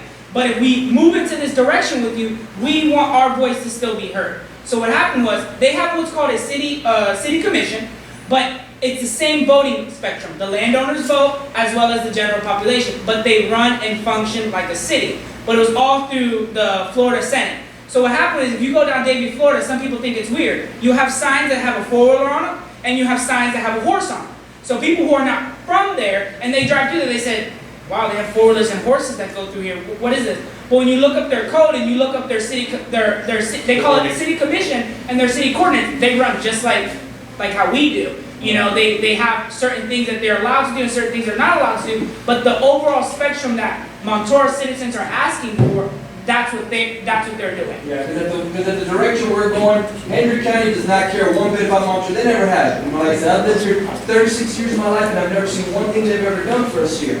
And what they're trying to do, I mean, whether it's support or whatever it is, we're not within their interests. Because everything they talk about are the people coming in. They never talk about the people that are here. Absolutely. That's the biggest issue. So somewhere down the line, we're gonna have to do something because they're on their fast track to destroy Montour, and we need to pretty much dig our roots. And the only way we can do that is by putting our foot down as residents and landowners and saying, hey, enough is enough of this pushback, enough of you trying to step on our heads. We want to be our own. Right. That's why we need to know what direction. We're going to go independent or go incorporated, and then how the board is going to influence that, or if they can. The board. Just one thing, and I agree with you, but the thing is it's okay, like everybody here, it's okay to have a different point of view or disagree, you know, because again, that's what makes us unique. You might have, hey man, I don't want to do this, I love gopher turtle. You might say, well, I enjoy the forward, or I enjoy the birds, or whatever. The thing is as you guys can see, as this community can see, is we're transitioning. We're literally transitioning. So if we really need to stop talking and form organization groups with outside of the board. We have our hands tied. But as a voter, my hands are not tied. But if you start your own organization, whatever you might want to call it, that brings around change. There's a system in place. Know how to work within the system. Know how to play the game. But getting vented and getting hot and getting mad doesn't bring change. When the people of LaBelle speak up, the city commission moves. When the people of Montour rise up, nothing. I'm being honest. That's shame on you and shame on me as well. So you have to be consistent, have a plan, and we will not be moved. We want to go in this direction. Now, the direction we want to go to is unincorporated. It's something new. It's going to be challenging. It's going to be difficult because not everybody in Montour share wants Kendall Street paved. I'll be honest with you. Not everybody in Montour wants every road paved. Well, when they got to do all the automobile repairs to their tie rods and Yes, their ma'am. front suspension. I lived in Loxahatchee, believe me. I know. I'm riding on the easement to avoid potholes. And you chose, as well as I chose, to come out here. So that's what those challenges are. Those are the challenges, Chris, so we can keep going. So with this organization that we can form out here as Montour residents, where do we need to go to get this in order and get this moving at? Where do I need to go? To the County Commissioner meeting? Or do I need to go to the, where do we need to go as community residents, as Montour organization? Where do we need to go? So watch this, easy. So easy. The power is in a meeting. You're coming to a Central County meeting right now, right? Board. You're a landowner or you rent. I'm a landowner, I rent, but I reside in Hendry County, right? I have access to who you have access to. Some of you guys probably, and women, don't even know who your county commissioner is. Name is Raymond Iglesias. He represents you. Whether you like him, dislike him, whatever, you got to work together to make something happen, right? He has to say, man, those are my constituents. If they finally get up out of their seat and actually go do something, I will be out, right? What would be wise if one among us would take that seat, Chris, and then one among us would represent seat 4. Most likely, just like most animals, you don't poop where you eat at, correct? Most of them. So if you have a seat at the table, you have more leverage. And that's why I'm trying to tell the people of Montour, let's wake up, let's have some leverage. Stop talking about it, as most of us Spanish people do, because most of us are Spanish that live here, but actually let's do something, right? Let's stop having the little hot coffee in the morning and talking about all the problems. Let's make a difference and change the problem. But that's going to be us coming to the meetings, being consistent. There wasn't one organization, I forget their name, Montura something, it was called something. But we need organizations to be in front of our commissioner board and say, we're here, we're here. He has done a lot of stuff. I know Juan Carlos has done a lot of stuff behind the scenes. I have, the attorney, there's a lot of people within our community that are trying to work the system, but when the people come as a voice and have a plan of attack, then we can do something. But we can't make a decision, Kim. The ones that are the decision makers are the BOCC, the Board of County Commissioners. Those are the ones that represent us. So if we decide to change this in the Board of County Commissioners, we have to voice our opinion to, or? No, that, let's say for instance, we want to become unincorporated, right? Like what Waxahachie? We would have to go probably before the legislature. Yeah. They have to vote, they have to vote on it. It has to be voted on. First of all, because they're going to say, like some of you guys said, I've never heard anything. You have to get the community out, send flyers to everybody. Because the first thing they're going to be like, I don't want that. You guys want, you did that on your own. It'll be You guys did that on your own. It'll be put on We the ballot. have 7,000 residents, owners. 15%. But it would have to go before legislation Yes. to make those changes. It's not, we can't just say, hey, BOCC, make it happen. Right, John? Yes. So if we can get the community of Montura to agree to something like that, do we have to come in front of y'all, then y'all have to go to the legislation, or? No. If you guys do it and send it, sorry, John. If you guys do it and send it to the state, they're gonna say, okay, they're gonna notify us of the change. It's gonna be put on the ballot, and it's gonna let you vote. Once the overall percentage of the vote comes through, then they'll notify us of, okay, you guys are no longer a water district, now you guys have to go through this change, and it's gonna give us that process of how we have to get there. So the community has to come together. Yes,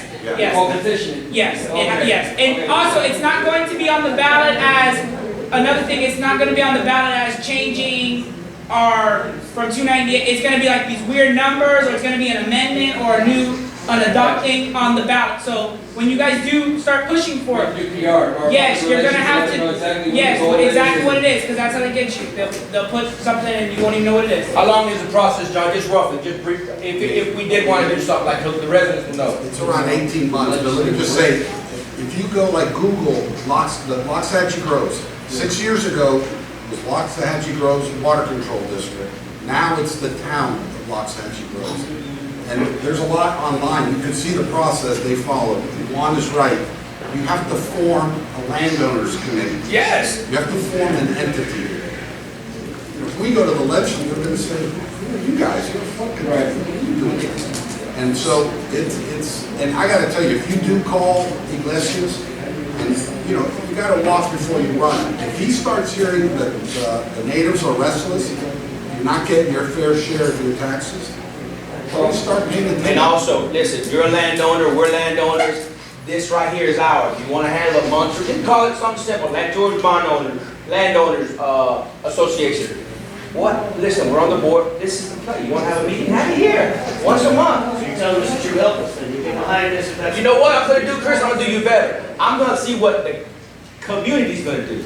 Because I've been taking bullets like a mother. My back probably has so many holes in it. Let's see what you guys are going to do. Let's see the community. What is the community going to do? We're going to request a meeting with Iglesias. I will get involved, but I'm going to do my part. But I want you guys to do your part from now on. I want to hold your shoulders up. I want to see what you're going to do. I want to see the talk. Over 500 signatures for the whole, to keep Montura the same. Sure. So I mean, if we have to do it again, I mean, we'll put in the work. We put in the work. You got to put in work.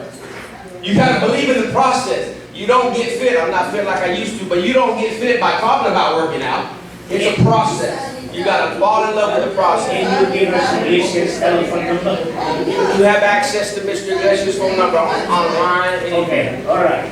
You can have meetings with your county commissioner. You can have luncheons with your county commissioner. You write to your representatives. But again, if you landowners like myself want to make a difference, you got to get involved. It's got to stop with the hot air and actually put the road to the tire, the road to the pavement. But it's going to what? You're going to see some challenges, Griff. You're going to see some challenges. There's gonna be some roadblocks. The thing is not to give up and find another way. But again, when it comes to voting, voting is what changes policy. Voting is what changes organizations. And the voters come from the people. That's why we, the people, do have power if we get up and vote and make a difference. But if whatever we plan to go, it's not gonna be perfect, brother. It's not gonna be perfect. I need a permit for put the flat in my house for Trump. Hey, you speak English? See, I speak English. Okay, man. my question is, I need a permit for put the flat that Trump in my house. You see that? You need to speak to the county. You're at the wrong place. The county. You're at the wrong place.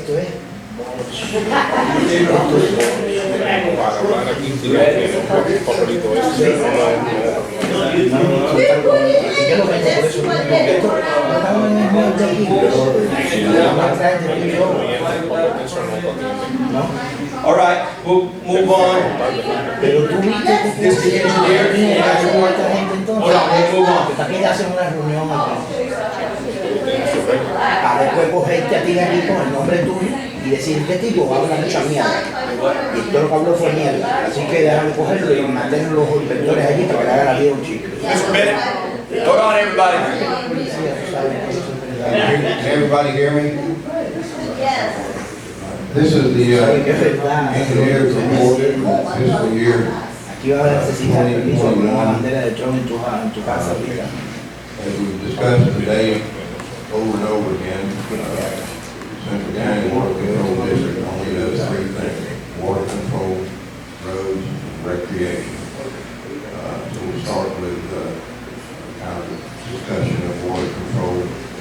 Basically, our water control consists of a series of east-west canals that drain water from west to the east. From there, it's pumped into our 4 square mile reservoir. We've got 11 pumps right now. We're permitted for 12. We are governed by the South Florida Water Management District. We have a permit from them for our water control. The water discharges out of our reservoir after it's Hold on, please. So we can hear. We can't hear. water is collected in the reservoir, and it discharges from the reservoir out of the southeast corner, and it goes into the Everglades. None of our water goes into Lake Okeechobee. It all goes south. Correct. We also are in what we call the C-139 basin, which is another water control permit. And that is one that controls the pollutants that go into the water from runoff. They monitor nitrogen and phosphorus and things like that. Every year we have to renew that permit and do reports for that. We are in compliance with that permit. We have been for several years. We continue to monitor those things. Our reservoir is 4 square miles, which is probably one of the largest private reservoirs in South Florida Water Management District. Agreed, Mr. Bennett. The reservoir dike for years wasn't completed. Now it's been completed. So we store water in there, and it's stored in there to clean up the storm water, rainwater that runs off the roads, the canals, sometimes dirty. So by the time we pump it into the reservoir, it settles out and runs through the grasses and all that. And by the time it discharges into the Everglades, it's pretty clean. We have a good system for that. There's an alternate discharge that actually we can discharge from the north end of the reservoir. We only can use that with permission from the water management. During Hurricane Irma, we actually got permission to, when we had so much flooding, we had permission to use that outflow as well. There's currently 11 pumps. We're permitted for 12. We have been awarded a grant through Hendry County, and economic opportunity with the state to construct the 12th pump. We don't have the money yet, that hasn't been offered, the money hasn't been released, but the grant's been approved. We have done the mechanical cleaning of the canals. We're doing that now again. In between the mechanical cleaning, we have a contract to actually spray herbicides to control the aquatic weeds in the canals. And that's done annually. So we've got an annual contract. They do it several times per year. We have culverts in these east-west canals underneath the roads. We've got a good many of those that are old and need replacement. This grant, we were awarded, we will replace 7. Roadside swales, I think all of you know that we've got some issues with the roadside swales. They don't drain as well as they should over the years. When you clean them out, they wind up getting deeper and deeper, and the culverts themselves sometimes become blocks in the canal. The culverts are higher than the ditch bottoms. That takes actually redoing the entire swale. That's a big job. We've got over 140 miles of roadways, which means there's around 280 miles of swales. Redoing all those is just a huge undertaking, but we've been planning to get started on some of that, trying to prioritize the work on the swales and start with those. They said we maintain roughly 140 miles of roads, 37 miles of them are paved, the rest are unpaved. We've been rebuilding those, they went for years without enough maintenance or patching. We've resurfaced some roads recently, we didn't have a resurfacing project this past year because of budget issues. Last one we did was Hacienda, Del Sur, Honey Club, Appaloosa, brought up to Kevin Palmer.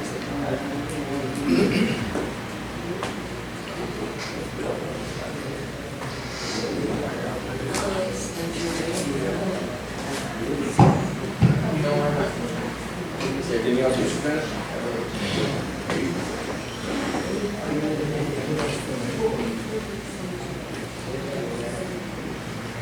Okay, we talked some today too about traffic control and what happens on our roads. The Henry County Sheriff's Office provides law enforcement for Central County.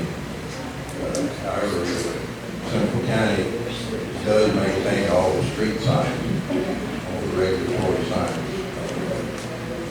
speed limit, bus stop signs, road name signs. We have our own roadway equipment stored at the shop where we don't have it on. You might be surprised to know it's not really a report, but just for your knowledge, but one of our fairly big budget items is street signs. Every time someone takes a shotgun and shoots one of these signs, we have to replace it with several $100. And sometimes they chain to them and pull them down. That's fairly big expense. That's per sign? Yes. That's per sign? Yes, the order sign, that's right. By the time you take it down and buy one, and later put it back up. And it becomes smaller. Yeah. Every time it's smaller. I had a big sign in my street now, you hardly can read it. Building facilities, we've got a clubhouse here that is maintained by Central County. And we also have the office on Cabot Pond and the shop buildings over there. We did do some maintenance on the clubhouse. I don't know if you noticed, but there's no longer a skylight up here. We kept having roof problems for years, roof leaking, and determined that the old skylight was going to be so expensive to repair that skylight that we're going to take it out and replace it with some lights. We also replaced the electrical system here, which was dangerous. We didn't have any light switches in here. You had to actually turn off breakers in the panel to turn the lights on and off. Breakers were broken and the fire hazard, so that's been done. We also, goes right along with that, we have recreation here. We also had to resurface the large pool again this year. Expense. The district has a responsibility just keeping the clubhouse pool and those kind of things going. We also have project coming up to replace the pump station for the wastewater that's generated by the restrooms here, and also the restroom building, the pool, and the pool chemical that needs to be rehabbed, so that will be done this year. In closing, I recommend that the governing board continue to continue its maintenance assessment for the coming year. That concludes my report. Thank you, Mr. Bennett. Board, you have a question for him? Thank you, Mr. Bennett. Mr. Boyd, you want to give us your report there?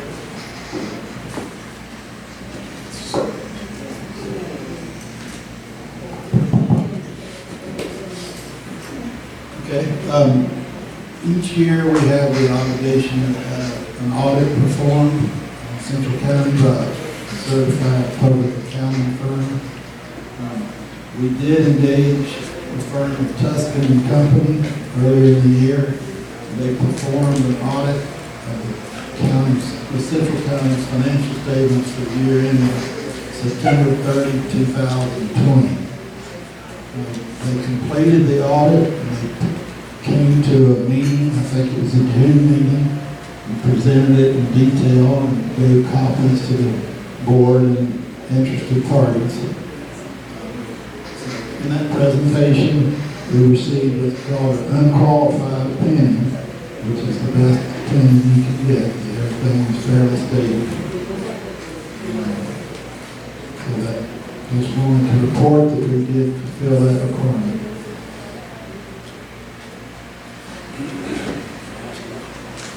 Yes. Yes, Mr. Boyd. What about the money that we're trying to get from Henry County? Making reference to grant? Yes. No. Reference to the taxes. Oh, John will speak on that. He can speak on that when we get to it. To the money from the taxes that we're supposed to put on there. He can speak on I that. have another question. Do we need to purchase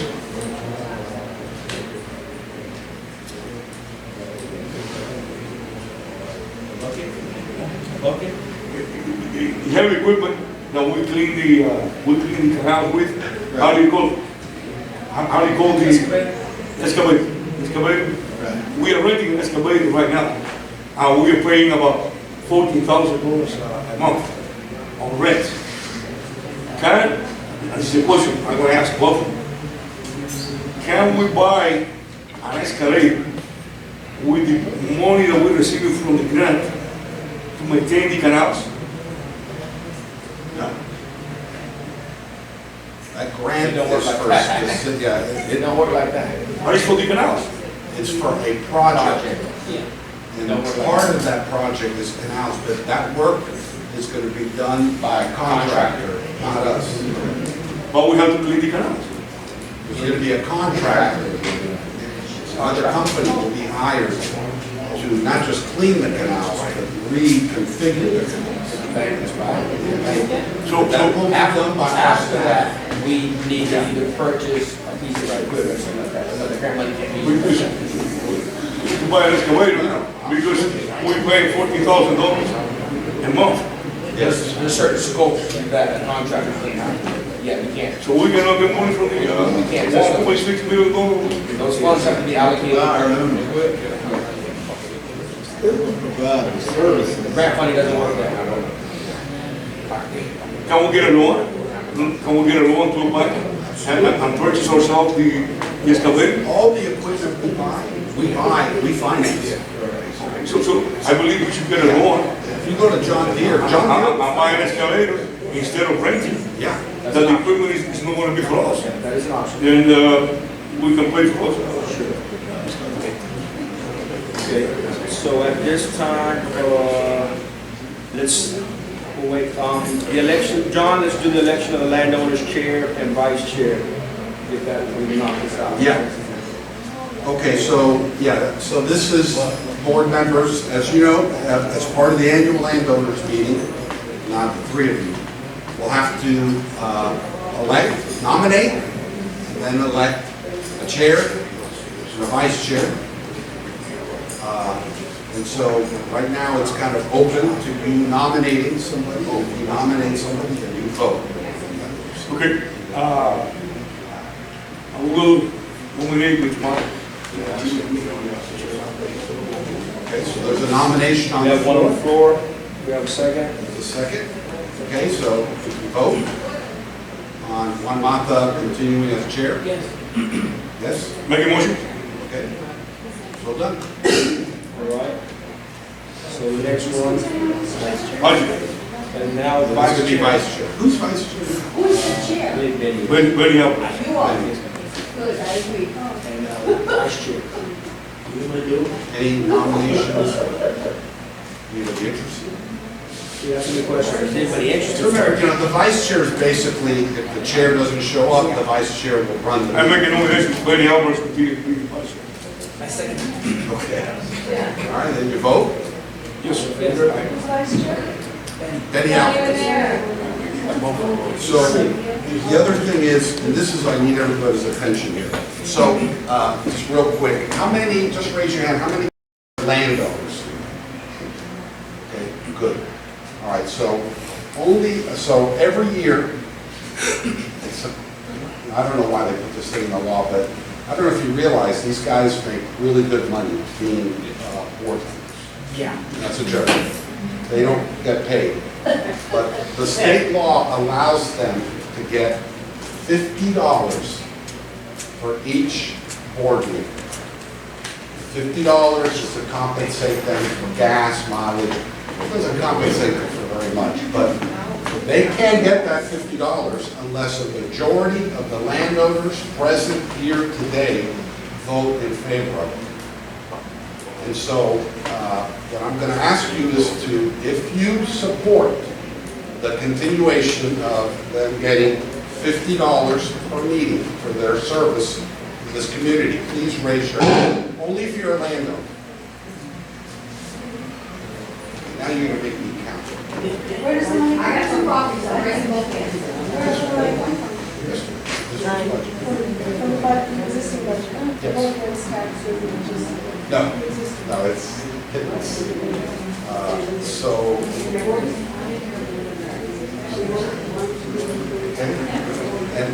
And I'm sorry, ma'am, did you vote? You vote? You did too? Ma'am, you're also a landowner voting yes? Yeah. Yep, okay. All right, it passes? Passes. Here's your $50 check. Yeah. Thank you. Okay. He said it's coming from the existing budget. To everyone who raised their hand to vote for continuing the $50, I appreciate that because many other people who are elected and they serve in other places, they get a bigger portion of that money. But the $50 for me, I don't, some say, oh, they spend it on their personal things. I actually use that for my household. I use it for food, I use it for gas, for coming to the meetings. So the $50, some people will say, oh, you guys don't need it, it's a service, you guys are doing this.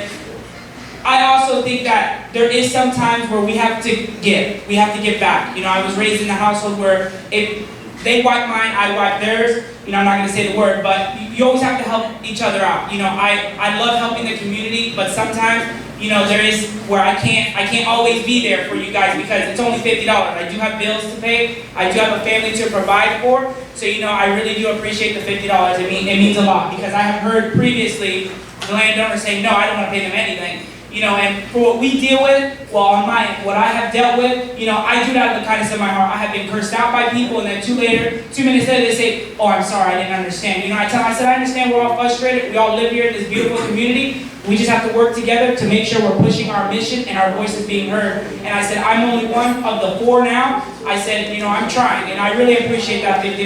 I really do. Thank you. I really appreciate the one that lift your hands for $50. Because let me tell you, I put $50 on gas. It's going around and checking things out. They call me here, the resident of Montura, everywhere. Come and see this, come and see that. And believe me, you know, every time you go someplace, that's gas. That's what I do with $50. Okay? So thank you. Is there anybody in Central County that does schedule a regular salary?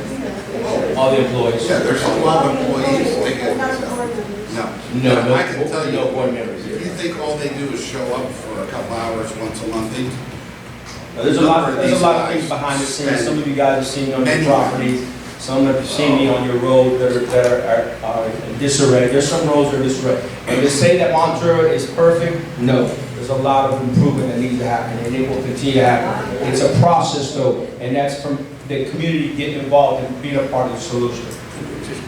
Again, you're talking more. I have to say that I appreciate your service, and I know that it's a lot of work. But I want to address something else. I was listening, and maybe I missed out something. I didn't hear anything about the person who is illegally or We're not finished yet. We're not finished yet. That's what I'm interested in. We're not finished yet, yes, ma'am. It's coming up. Okay. Great. And I wanted to clarify too, man, this is a new budget year, right? You said it just started a new fiscal year, right? In October. What is that going to do for our land, for our roads that you guys own that haven't been maintained in the past 5 years? So, is that in the budget this year or in the? So I proposed when I got on board, I proposed it was 100 and how much did we pay for Hacienda and then also? 301. So it was about 150,000 that we're spending a year that I said that should go to protecting the infrastructure that we have. So if you, like myself, live on Honey Club, you drive down Honey Club, you're definitely going like this, right? And that's on a dry day. That's not even when the potholes come out. It's killed. So what we propose as a board, and that's why it's so important that the community comes out. And you can disagree, that's fine. But again, I propose to do something. Sometimes the board members, the rest of the board will say yay, sometimes they'll say nay. But at the end of the day, even if they say no, guess what? I'm still a part of the board, correct? I still know they have their intention, there's a reason why they voted, but I try to say a little bit of money every year needs to go for infrastructure.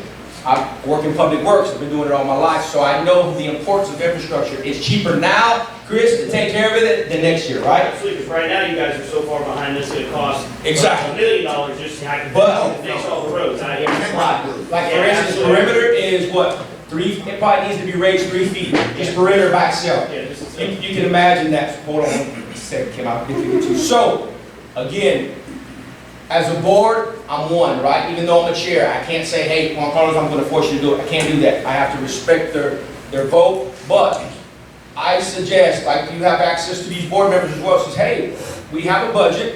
It might be limited. We do have some funding in the bank.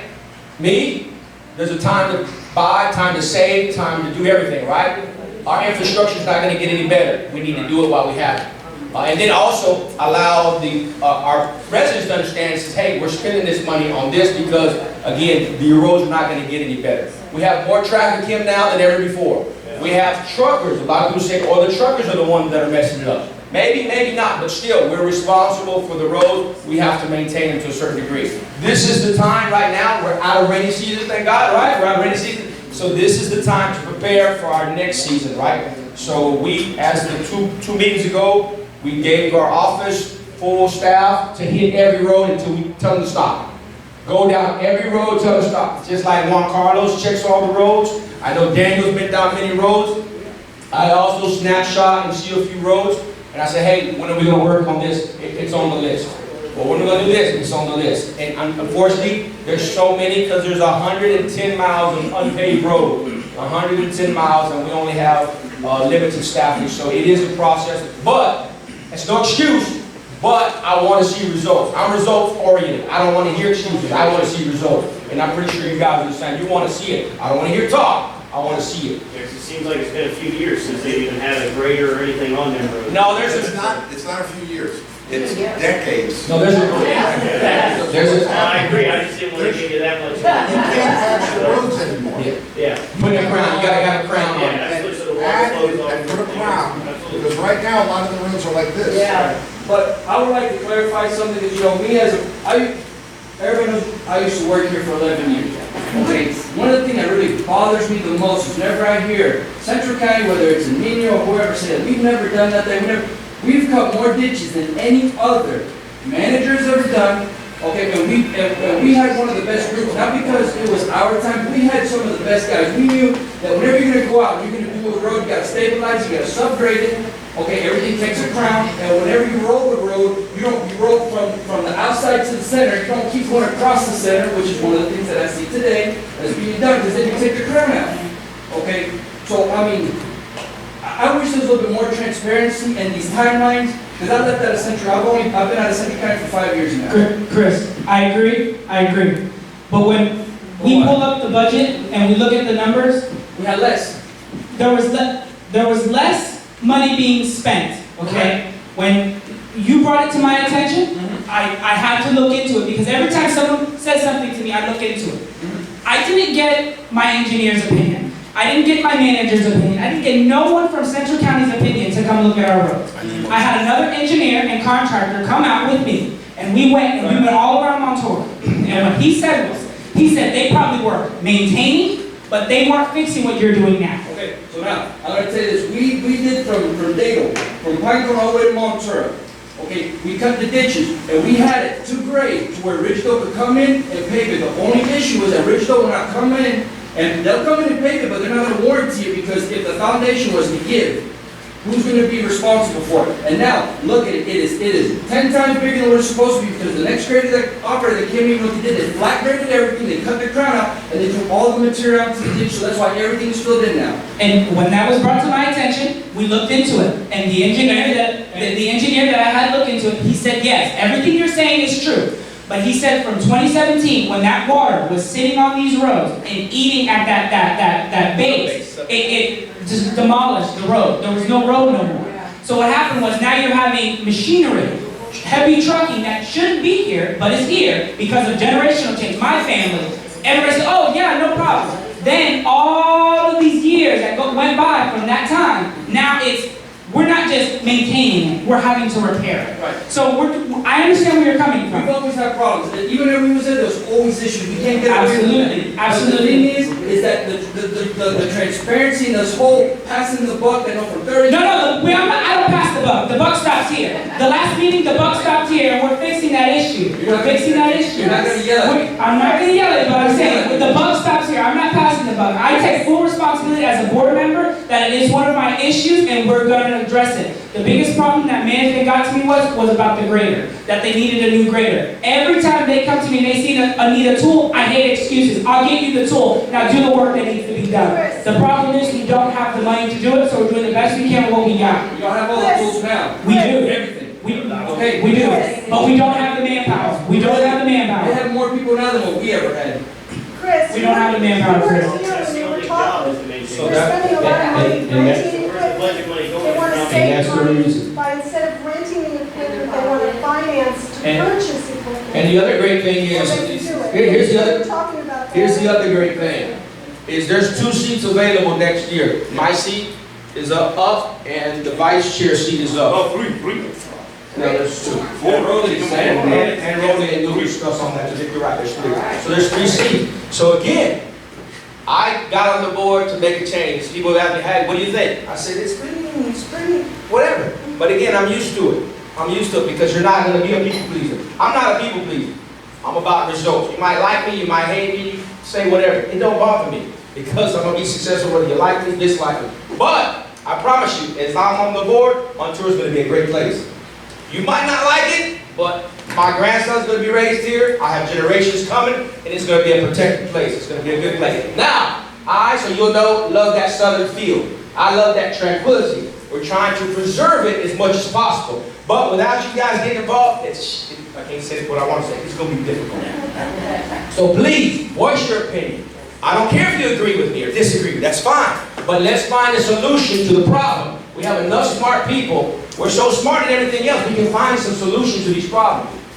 So we need to be solution-oriented. So you want a street being paved? Let's figure out a solution to pave that. Let's figure out a way. So again, first time, we held a golf tournament yesterday for our summer camp program. We raised about $22,000 to $25,000. $22,000 to $25,000, John. All of you got on board. The staff did an excellent job. I helped push it. I need help. There's people that want to be in Montour. There's people that want to see some of our kids here that you might not know. Don't go to vacation on summertime. They look forward to just coming here and sweat their butts off in this hot place. And swim.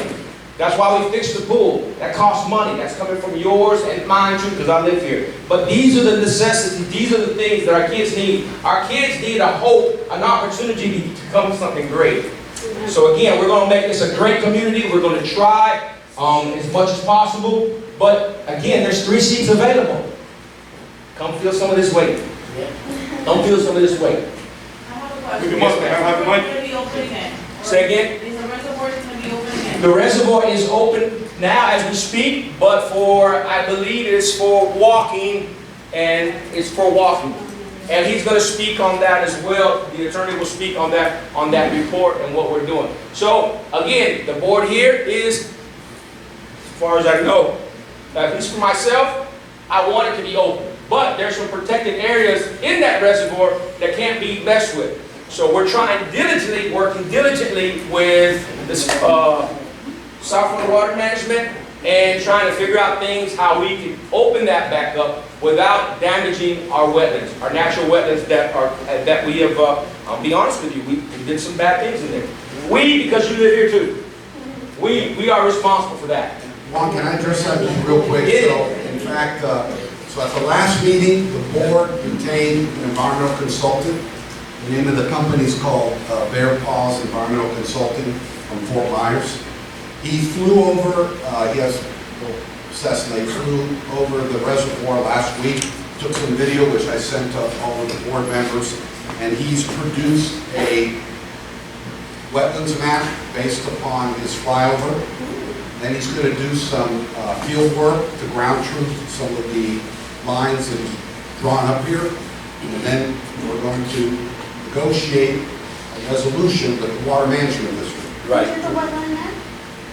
Well, the Water Management District came up with the map. That's correct. Let me take a step back. So, ATV usage in the reservoir, what's some of the fun areas to go through? The mud flats. Well, mud flats is also a wetland. Most of them are protected. Yeah, and so that you can't impact the wetland unless you have a permit. And to get a permit to impact the wetland, you have to provide wetland mitigation. Correct. That's expensive. So we're trying to work something out with the Water Management District. We're going to have to block off some of the trails that go through these mud flats, these wetland areas. Protected areas. And we're going to have to develop some new trails that are limited to the upland areas. And then we're going to have to beg the Water Management District to not impose mitigation requirements on us because we don't have the money. It's big money to do that. So we've got a consultant on board. He's very experienced in these issues and he's working on it. We're going to move as fast as we can to get this resolved. But even if we convince the Water Management District not to impose wetland mitigation requirements on us, even if we convince them they don't force us to do plantings, have to plant wetland vegetation, which also is expensive. And when you plant, you have to monitor it for 5 years. And if plants die, you have to replant. It's very expensive, and you have to hire companies to do it. You have to hire a consultant to do the monitoring reports. All of this stuff costs big money, and we're trying to do it in a more cost-effective way. So that's moving forward. And so uplands, as you speak, some of you guys might know, some of you don't know, but when you have property and you have property we have wetland properties out here. Those ones that are real cheap that you think you get a deal, most likely it's a wetland. So there's areas of that property that you can't mess with legally, right? But the uplands, when you buy property, uplands you can. So what we're trying to do is figure out which part is upland, which part is the wetland, protect the wetland, sign it off, block it off.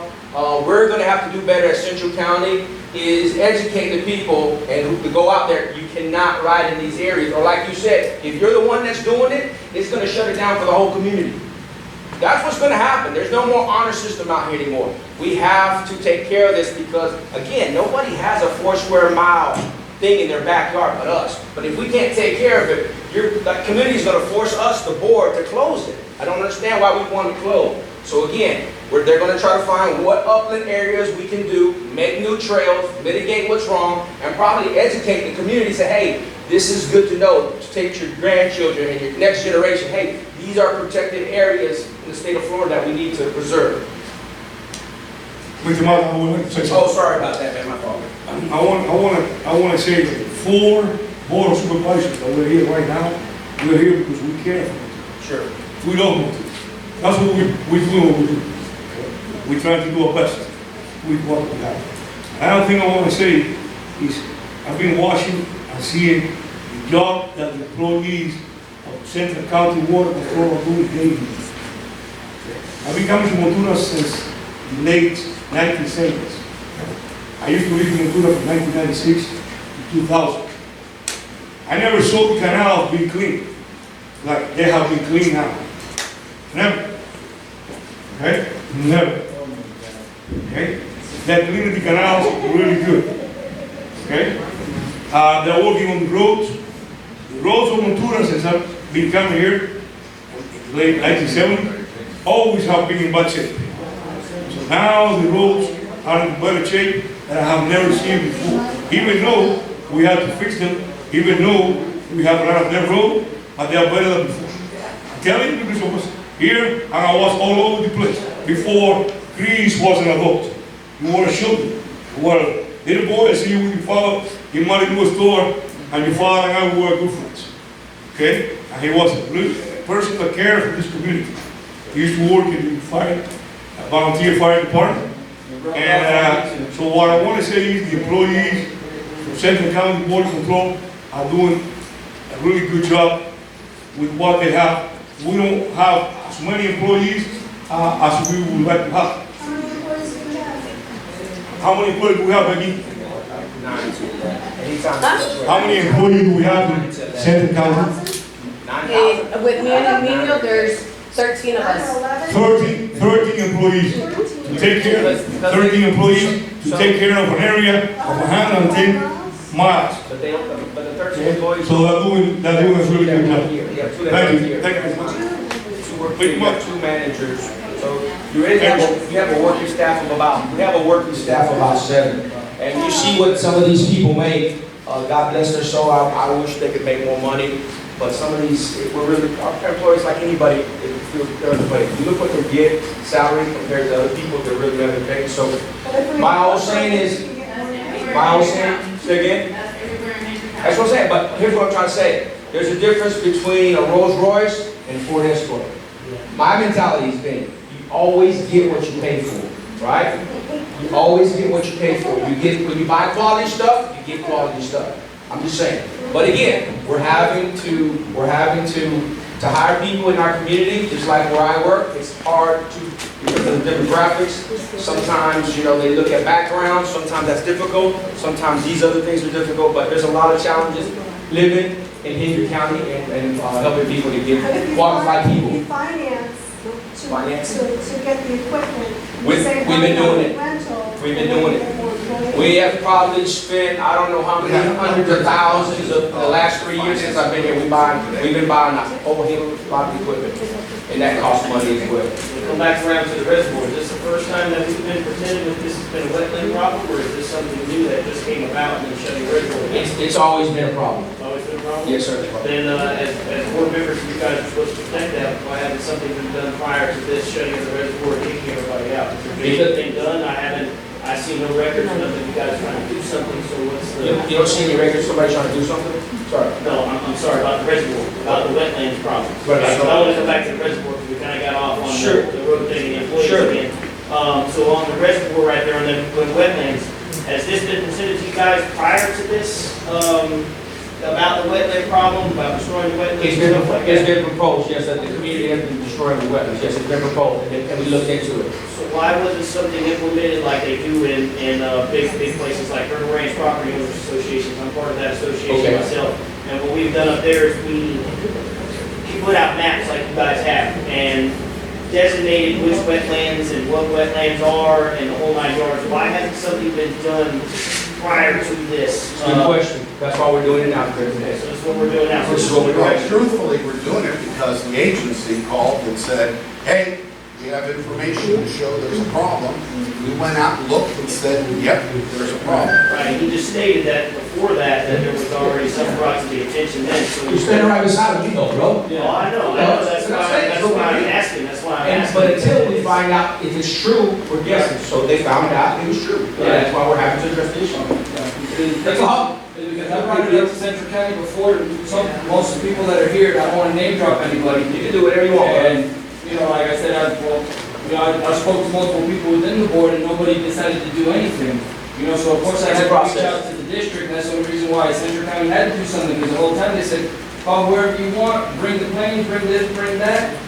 And, you know, I mean, that's why, you know, it puts our community at such a big risk. Because I mean, you're aware that I work with an environmental resource management department, we do mitigation, we do all that stuff, we know, and I mean, Mr. Camero is very, he knows how that stuff works. You knock down one in Cypress Street, you're talking about a huge problem. Sure. So, you know, it's something that Central County, because I hate when the community is one that has to take the initiative to push these. See, I should have never had to go that far to have to take care of a problem that's gonna cost the community. Sure. So whenever they come, the board leaves, and that's the end of the problem, and then we stay with the repercussions. That's why I wish the board would work a lot more, because I spoke to you about it before. And how many times have we all rode in this? Mr. Romero. Anybody rode in the reservoir? You know.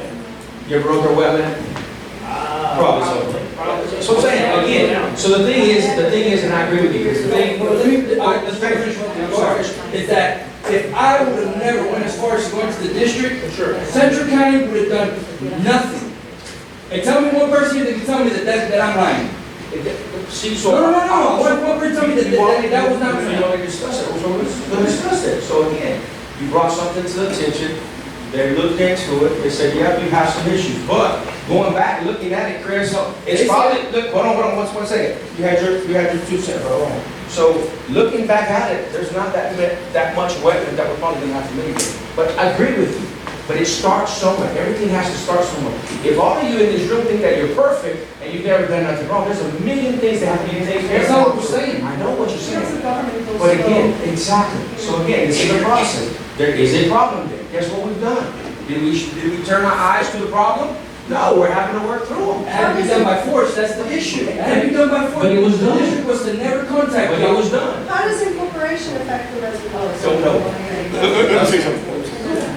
Hey, Chris, Would that be part of? with all respect to you, Chris, Incorporation? with all respect to you, I have to say this. It's owned by the Central County. Everybody have been riding ATVs in the reservoir forever, Since the beginning. forever. Okay, so? And what they say that there is damage in the reservoir, there is minimum damage. They didn't realize the Minimum? impact. Minimum. By what we see here, minimum damage. What I say is, if you will not make a complaint, the residents of Montura will continue riding ATVs in the reservoir like they have been done before. But then one day. Once you make the complaint, Then some water management. hell, break loose. You know what I'm saying? So here's We have everybody from the district, everybody. So I don't understand, to be honest with you, I like to be transparent. Yeah. I don't understand why you went there, but you complain. which was going to put the residents of Montura in jeopardy. No. I don't understand. Okay, so let me just. So watch this. The one that puts the people here in jeopardy is the board that allows them. Whenever they said, Mr. Camaro said, We didn't went to Whenever I the spoke- water district to make a complaint. I spoke to enough people here and I showed them, we cannot do it. They said, the board said we could do whatever we want with the reservoir. And I said, you cannot just go through any wetland. So then, and Mr. Camaro, I mean, I don't care, none of y'all have to back me up. Sure. Have I not spoke to you prior before the district contacted you? Mr. Mata, did I contact you? Sure you did. Daniel, Rolly ain't here to say, the only one I could have contacted that had the wrong number. Okay, so I did my part. Yes, you did. What did y'all do? I did. So you're easy. You want me to tell you? So every year, so you guys will know, and women and landowners know, every year, South Florida Water Management inspects that place. Yep. Right? Yep. They have never said anything, Chris. Residents of Montura. They have never said anything. And they expect it every year. And they've approved it. Everything's running good. Everything's running fine. South Florida Water Management, the water king capital of the world, didn't say anything was wrong to us. Not one thing did they say that was wrong to us. Is that a correct statement? No, you're right. Exactly. Okay. So again, if you really want to look at the root of the problem, the ones that are governing said there is nothing wrong with what's going on with Montura Ranch Estates and that reservoir. The one that governs South Florida Water Management, that reservoir, they said nothing is wrong. Everything is fine. But the thing is, how do we know that you can't do that? I'm just telling you what they said. Okay, They're the ones that govern This is it. the They thing about report going every before the year. board. They report every year that everything is fine. Because they don't care. They never They're care. the biggest thing on the planet, I brother. understand that. We work They with the control district. the We water. work They with said them. everything is fine. They said everything was fine. But the thing is, what concerned me the most, Sure. okay, is that what's going on in there, okay, if the day that they wanted to come in and the day that they wanted to come, you know that they wanted to rent that from us for so many millions of dollars and stuff. That's before my time. I had no idea. Okay. Wait before my time. They wanted to. Okay. And then all that dissolved away. The day that they have an interest to use that again, what are they gonna go after? Environmental. They're gonna go in there and say, look at all, they were staying quiet. Sure. They wasn't gonna say nothing about it until they're ready to come in and jump on Montura, and then what's pay for what we do. So the thing is, the reason why I went further, because I know all they're doing is passing the buck, like we say.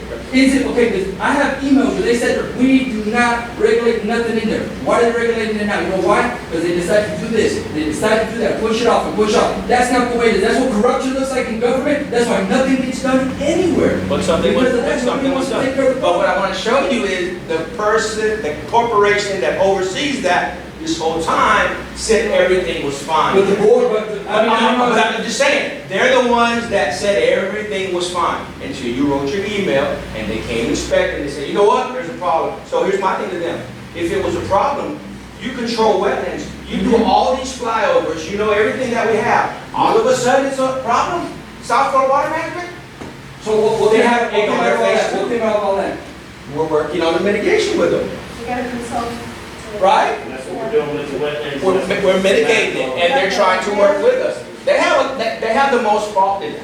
If you're saying that the board and the community has fault, yes, yes. Oh, we are. We all out do. there. I'm pretty sure you wrote out I there. brought it there for As well. But now it's been brought to light, thankfully. Now they said, yes, it is a problem. They have owned up to saying, yes, it is a problem, right? What we were doing. So now we're trying to mitigate it, to correct it. So guess what? So it doesn't happen anymore. And hopefully it restores itself back to its natural state. Right. So it's a good educational thing. That's a way for What I all of us. would like to see from the board, Yes. okay, is that anybody from the community that brings anything that is legitimate, not just bullcrap, legitimate, do some homework. See, I do my homework. Sure. Everybody here knows I do my homework. Sure. And before anybody even gave me the answer, I already know what the answer was. I know that we cannot do it. So why didn't? That's why I so- reached out- So when you that's why I reached out to reached out to South y'all. Florida, Huh? why didn't they say it was wrong? Because the whole time they were saying it was fine.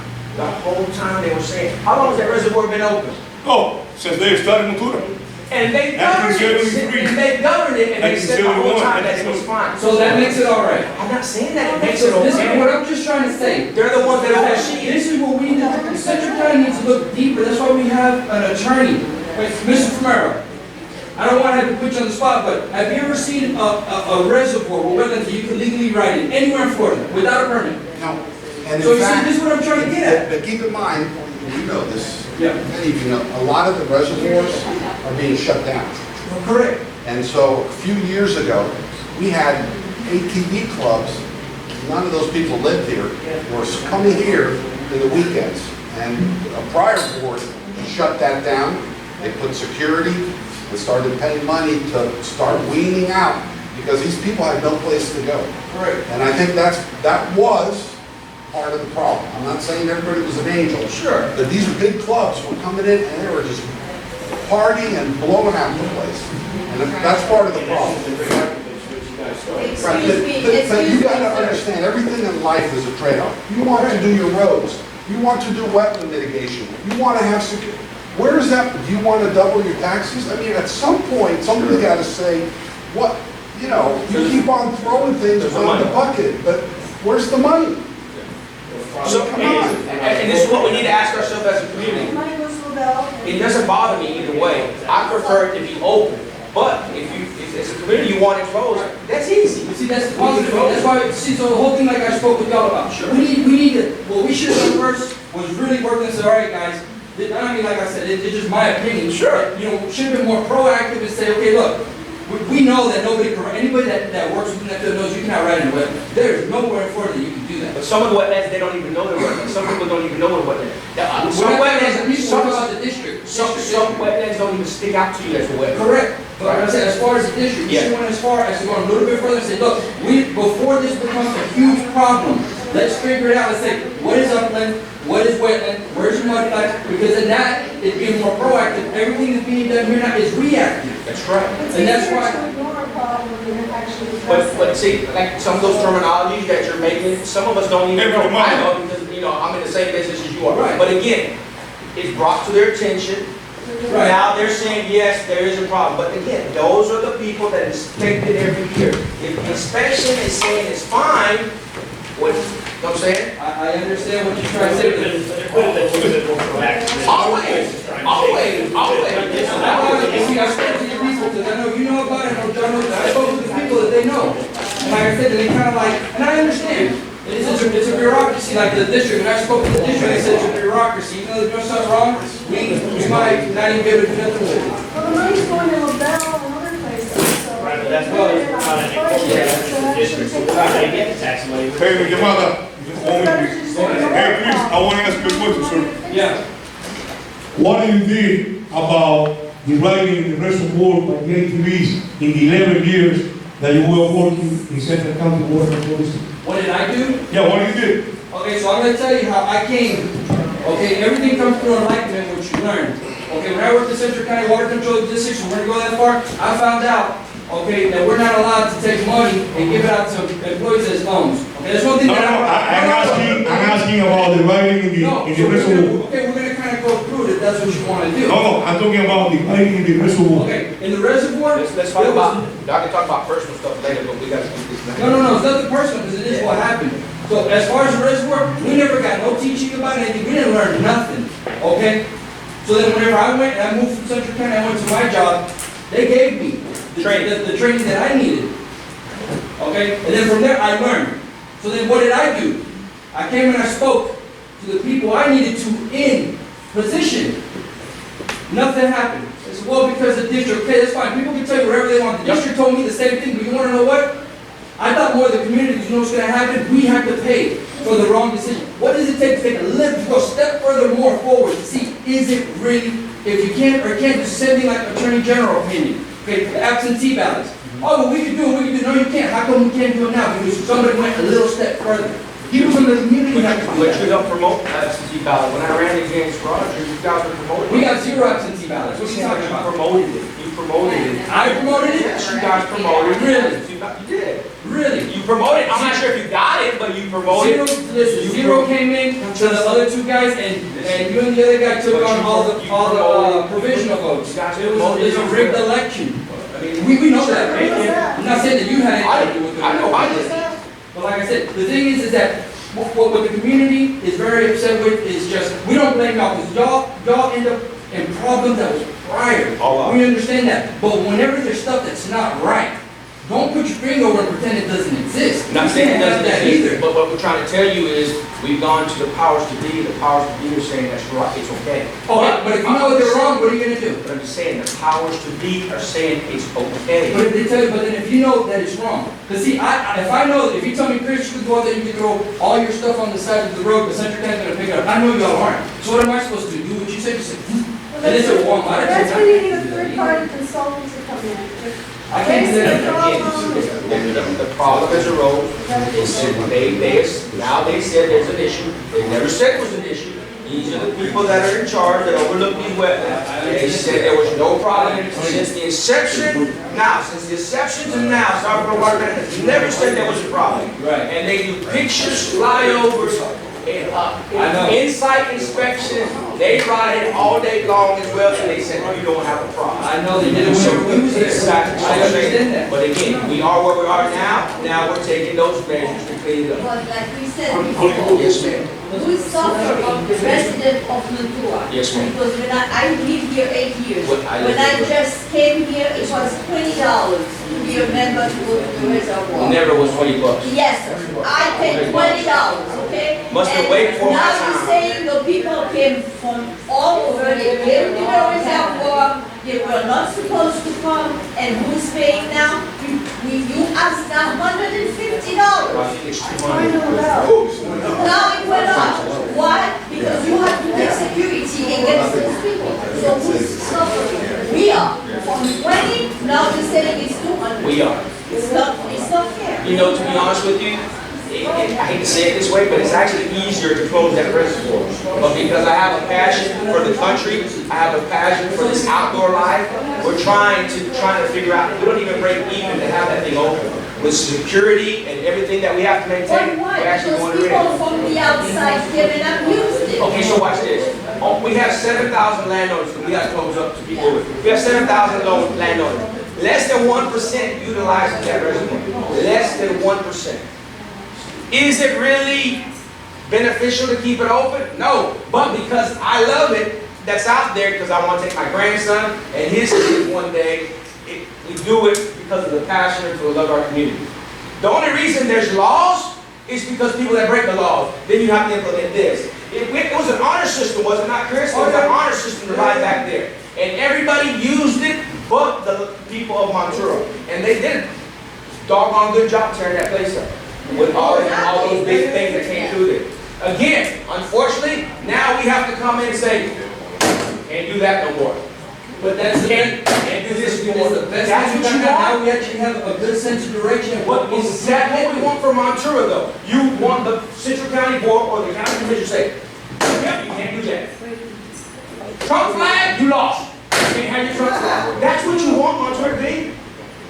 I don't think so. That's why we as a community have to get off our keisters and get involved. Because now you're going to force the county board and us to say, yep, can't do that.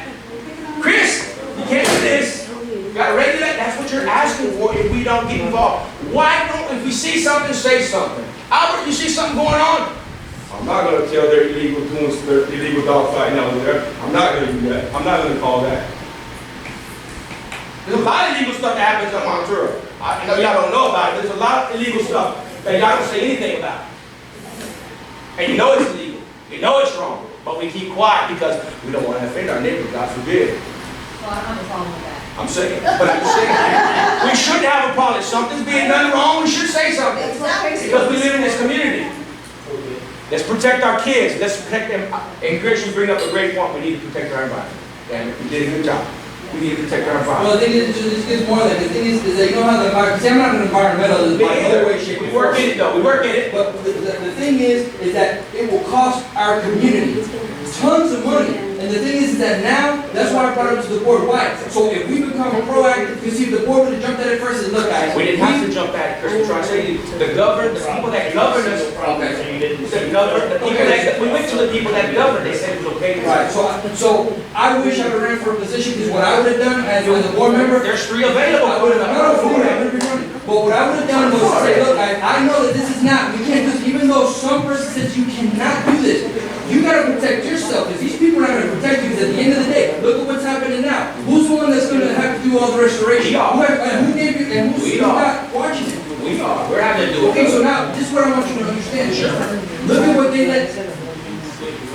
Central County do, right? Now, and you said, well, they said it's okay. It is. So what's the repercussion for them for allowing y'all to do it and giving y'all the green light? You tell me, you talking to state. This is why I say. How are they going, where's their skin in the game? Because there's government. That's what y'all gotta do, this is what I'm saying, y'all gotta be more proactive about it. But we gotta keep going on. Yes, we gotta keep going. Great question, good questions, good comments, good conversation. Guess what? I love it. It's okay, there's plenty of issues in Park beside the wetland, plenty of issues, but again, it's being addressed. Ma'am, did I answer your question about the reservoir? So are we allowed to go in? No. Walk in. Yes, ma'am.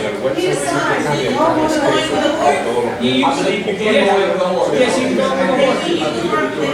can go walking, you can go with the hose. The key, and then use the key. It's still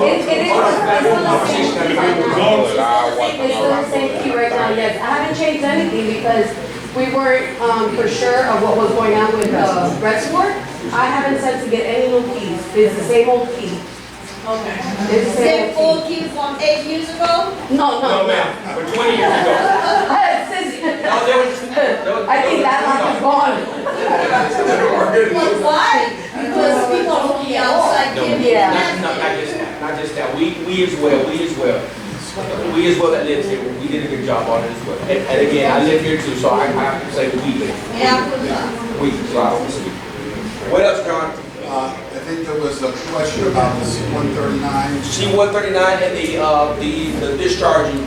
So I'll say a few things and then I'll ask the engineer to address it. But so it came to my attention about I think the name is Carney, it's about 360 acres of unimproved pasture. Water was coming in from that property into Central County Water Control District. Correct. So whenever that happens, the first thing you have to figure out is, does that person have a permit to discharge? Because everything in Florida, all water, we discharge to somebody else. Everybody discharges to somebody else. Unless you live on the ocean. Everybody discharges somebody else. So we have been looking into it. We have talked to the engineer for the property. And we think we found... Can people be quiet, please, because we need to hear? Thank you. We think we found the problem. There was a lot of water coming in there. A lot of water. But when you look at the Carney property, it's only 360 acres. Where is it located? 833 all the way back to Hacienda. It's the old Alico/Weekly Brothers. It's almost adjacent to our property. Where we should. And I'm not an engineer, but I do know this. Water is coming from that property onto Central County. Naturally it's flowing. The guy has no ditches. Right. He has no pumps. So that means topographically, the water They have least resistance. But still, there's too much water there for just a 360-acre parcel. So actually, Benny Alvarez went out there with the property owner, and they found that, and I'm not sure if it's illegal, but somebody else is discharging a much larger piece of property, is discharging onto the Carney property, and then that water is making its way onto us. And the guy who owns it, he's like, I guess you'd call him a gentleman farmer. He's not really he's a guy that comes on the weekends and, you know, he likes having a little ranch, but he's not, so he didn't know what was going on. So we think we found the problem. So the engineer for the property owner has been in New Orleans because he's an LSU guy, so he was out all last week. I think he's coming back this week. Yeah, he's back. Okay, good. Tommy Perry, Johnson Pruitt. He's a good engineer. He knows this area well. So we're going to be having a meeting with them to see what documentation they have. And unfortunately, I think we're going to have to go a little further upstream to find out the other property that's discharging onto this guy, who in turn is dumping all that water Can we onto give him a us. citation? Whoever's dumping it, because you find out? Because he's outside of our He's outside of our jurisdiction, but we can do is block it. And that's what we're trying to figure out what we can do. We blocked it. There's got to be some kind of, Hold on. It's called self-help. We blocked it. You blocked it already. We blocked it already, but then the water started. Water's always going to take a path of your system. That's what Water's didn't always make going to find that sense. It path. didn't make sense that a 300-acre unimproved pasture was dumping that much water. So if you live in the area where you talked about, if you lived on Perimeter, down Appaloosa, that way, you're actually being affected because that canal, that canal that goes all the way down But would did be you in, find would pop up. other property that's spilling the water on that? Yeah. We have an idea. We have an idea what it is. I haven't been out there, but the engineer has been out there. If you want to add anything to the mix. May I ask why it's a secret? It's no secret. Why is it a secret? Everybody There's no secret. you know where it is, whose owner it is, Yeah, what do we need to do investment? You go, again, we are the water control district. All you have to do is go to the Henry County property appraiser. You see who it is, how much land that they have. The thing is, in Florida though, there's permits. It might be legal for him to do what he's doing. Could be, because there's permits. Whether it's right or wrong, right? Yeah, but you should know whether it is permitted or not. But that's why we have to wait for the subject matter expert. Again, we're not experts in everything. You have to get the subject matter experts to see if we do impose something, if it's legal or if it's not legal. Yeah, but he has a man who flooded by each water. Can I sue? I think you talk to your attorney. Sure. All right. Talk to your attorney.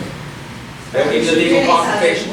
Chris, you had your hand up, sorry about We that. really should do this as a group, because we're not the only one. I've seen many of the dogs go through this. Sure. A lot of In people the can be beat. meantime, it's gonna cost us about $10,000 to raise the land because somebody else is floating it. And if we count how many owners are flooded just like we are. So what happens? We need to be a team. So what and happens do it together. so what happens to, as you know, as we start growing as a community, like for instance, when I built my house, I had to bring in 50 loads of fill to bring that pad. Well, that 50 loads of fill, when it rains, now I'm washing water from my property to somebody else's. Let's say, for instance, you live beside the trailer, you're your own land. Guess what I'm gonna do? I'm gonna flood you out. So that's what's happening. Like for instance, you live in the Woodlands area, that's already low ground as it is, you're gonna be impacted. So when it rains a lot, you're gonna be impacted even more. So with these new laws that Hendry County has, when you build a house or a container or whatever, they say, hey, here's the benchmark.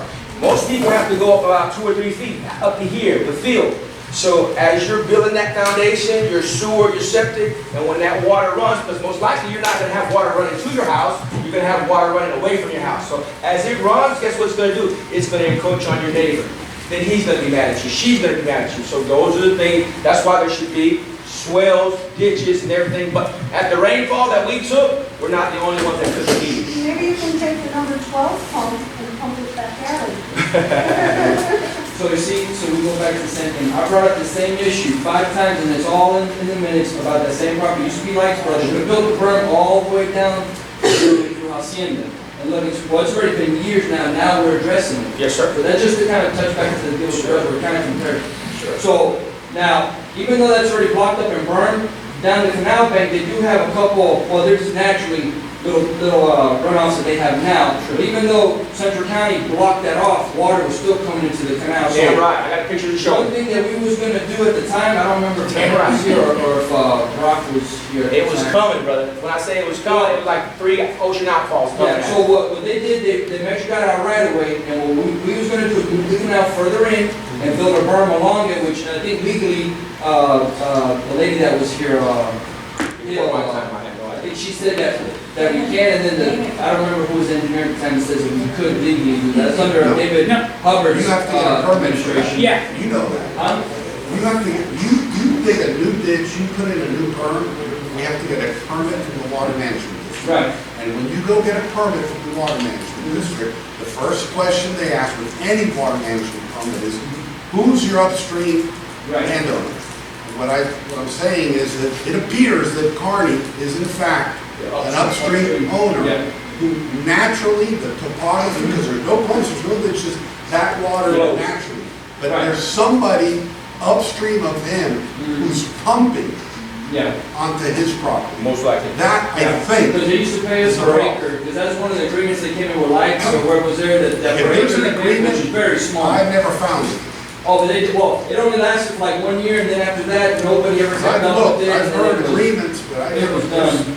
Yeah, they tried to peacock it there at the time. And the amazing thing is we're in 2021, and when you look into our files, it's all verbal agreement, a lot of verbal agreement. I like it black and white, it should be a contract, it should be archived, so we actually know what we're talking about. A lot of it was a good old boy handshake, a conversation type of stuff, 'cause that's all you hear. You say, oh yeah, I remember such, so we agreed on such, such.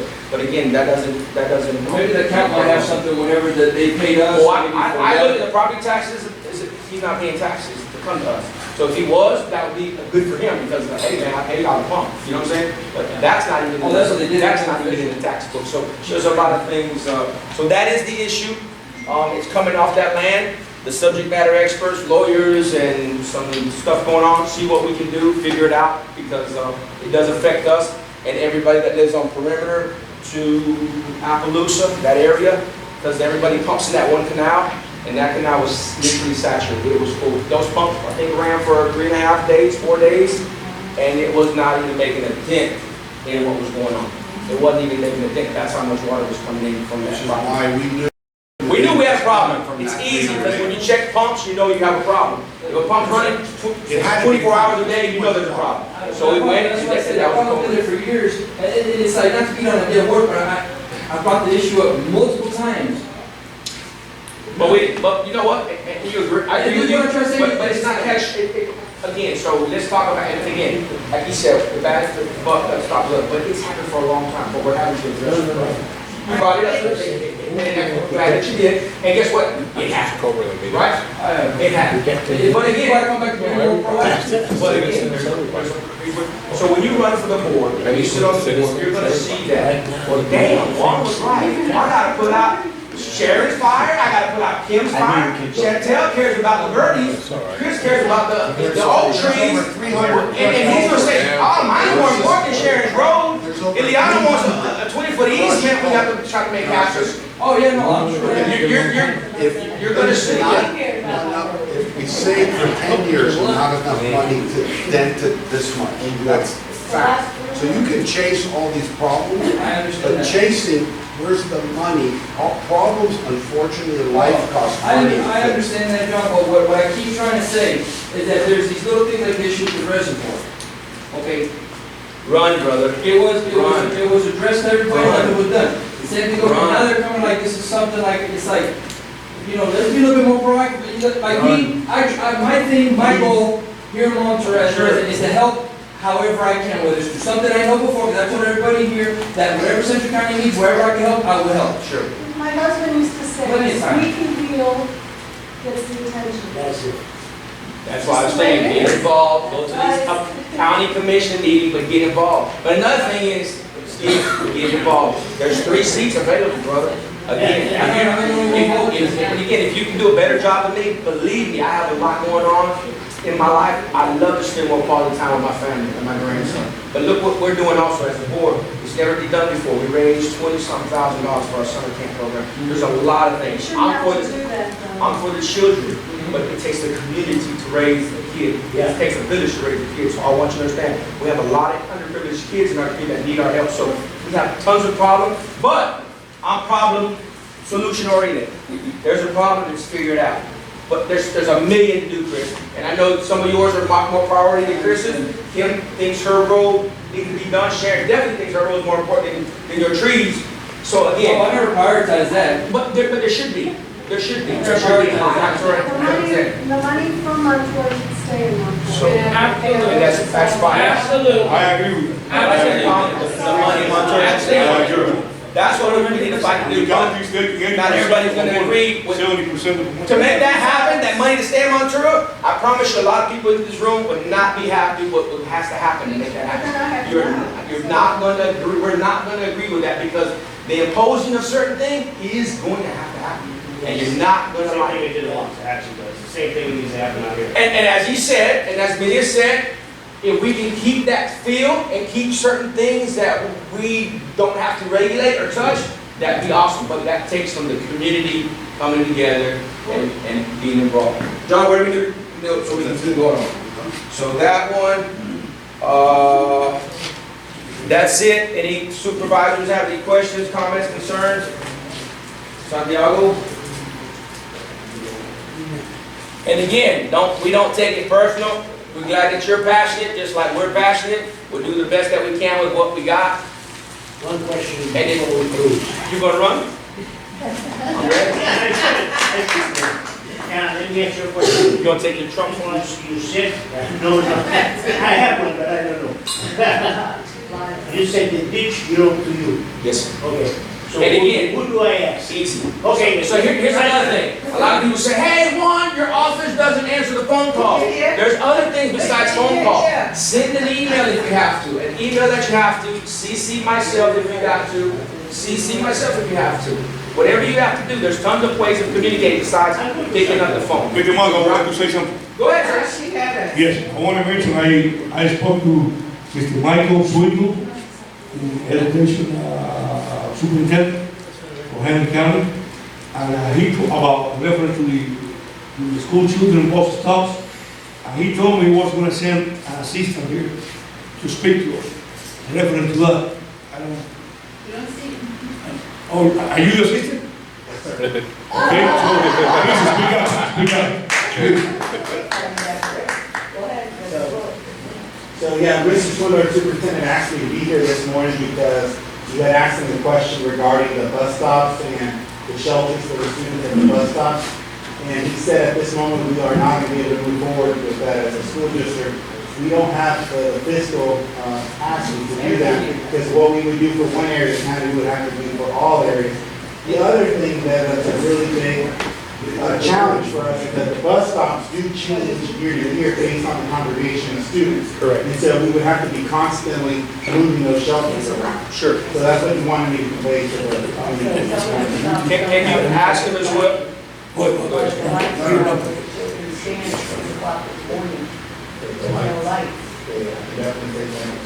Can you find out? One thing I would like to ask you, I spoke with Mr. Swindle also about building schools here for the school children in Ventura. That was part of the promise that he made during his campaign Yeah. for superintendent. Yeah, so he also spoke to me about that, because there have been some conversations about building a school. Sure. However, whenever we look at building schools, we have to project growth, student growth. And we actually have a declining student population from Montura. We used to be over 700 students from Montura, and I think now we're about 100 or so less than that. So when you look at the trajectory. It's still 600. Yeah, but the trajectory it's actually moving in the negative, down. So everybody knows the population is a little more. Yeah, Now work to do, people. It's in LaBelle, actually. LaBelle is actually exploding. Yeah, yes, and I don't mean to attack your boss, but I'm gonna attack your boss. He was our elected commissioner for Montour. He never did anything. When I reached out to his office asking if his office can help benefit our parks, benefit our community, while I wasn't elected, he didn't do anything. His name is Michael Swindle. He's now the supervisor of schools, superintendent.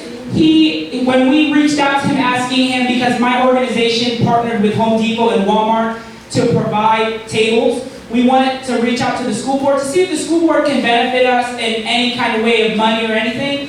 And the supervisor of schools said he can help, but there's no funding he can help us with. So what help, are you gonna reach out to people? Are you gonna help us with manpower? There was nothing. As an elected official, it's our job to serve our community that we were elected to serve. This man has worked as a county commissioner prior and never did anything for our community, and now he's supervisor of school board, superintendent, and he promises the same thing, not to do anything for our community. A lot of the youth that helped support me, I went to school with them, we also live here. Their brothers and sisters are no longer going to Lewiston, they're going to LaBelle, because there's no area for them here to grow. There's nothing the school board is bringing here. They're not bringing workshops. They're not bringing anything here to Montour. We've been neglected by them, as well as county commissioner. We have a new county commissioner who he has promised, and he's doing some effort to move forward. So they're just sending a messenger man just to tell you the same thing. They're not going to do anything. Let me say something. You said that the growth of the school of students is going to LaBelle. Yeah, but I better have the schools. We don't have the schools. What I'm So, saying is we need that- a school here in Montour. Vote him out. You a Vote terrorist. him out. Don't vote for him. Vote him out. I used Vote to. him out. Vote him out. Right there. If you say that, if you tell him that, and you show the community support to vote him out, he'll show up. He'll show up. He'll do something. Where do I need him? When it's election time or there's stuff going up, you say, I'm not voting for it, and I guarantee you, $100 on it, he'll show up and he'll want to do something. Give me his name again. The thing is- Swindell. Michael Swindle. That's it. He was our former county commissioner for this district, didn't do And anything. Iglesias either. So watch this, all that we're saying right now, some of you don't even know who our commissioners are. No. Shame on us. Exactly. Shame on us. So again, when we look, we should look in the mirror and look at ourselves first. Yeah. Because we need to know who our officials are, we need to know what we do, we need to He's know too everything. busy doing CRT. No, he's too busy elsewhere in the county, LaBelle and Clewiston. Well, That's where he's too yeah, busy. We have anything else, Becky, before we can close the meeting? Yes. All right. No other thing. Thank you for a good landowners meeting, meeting adjourned, thank you. Congratulations. Thank you.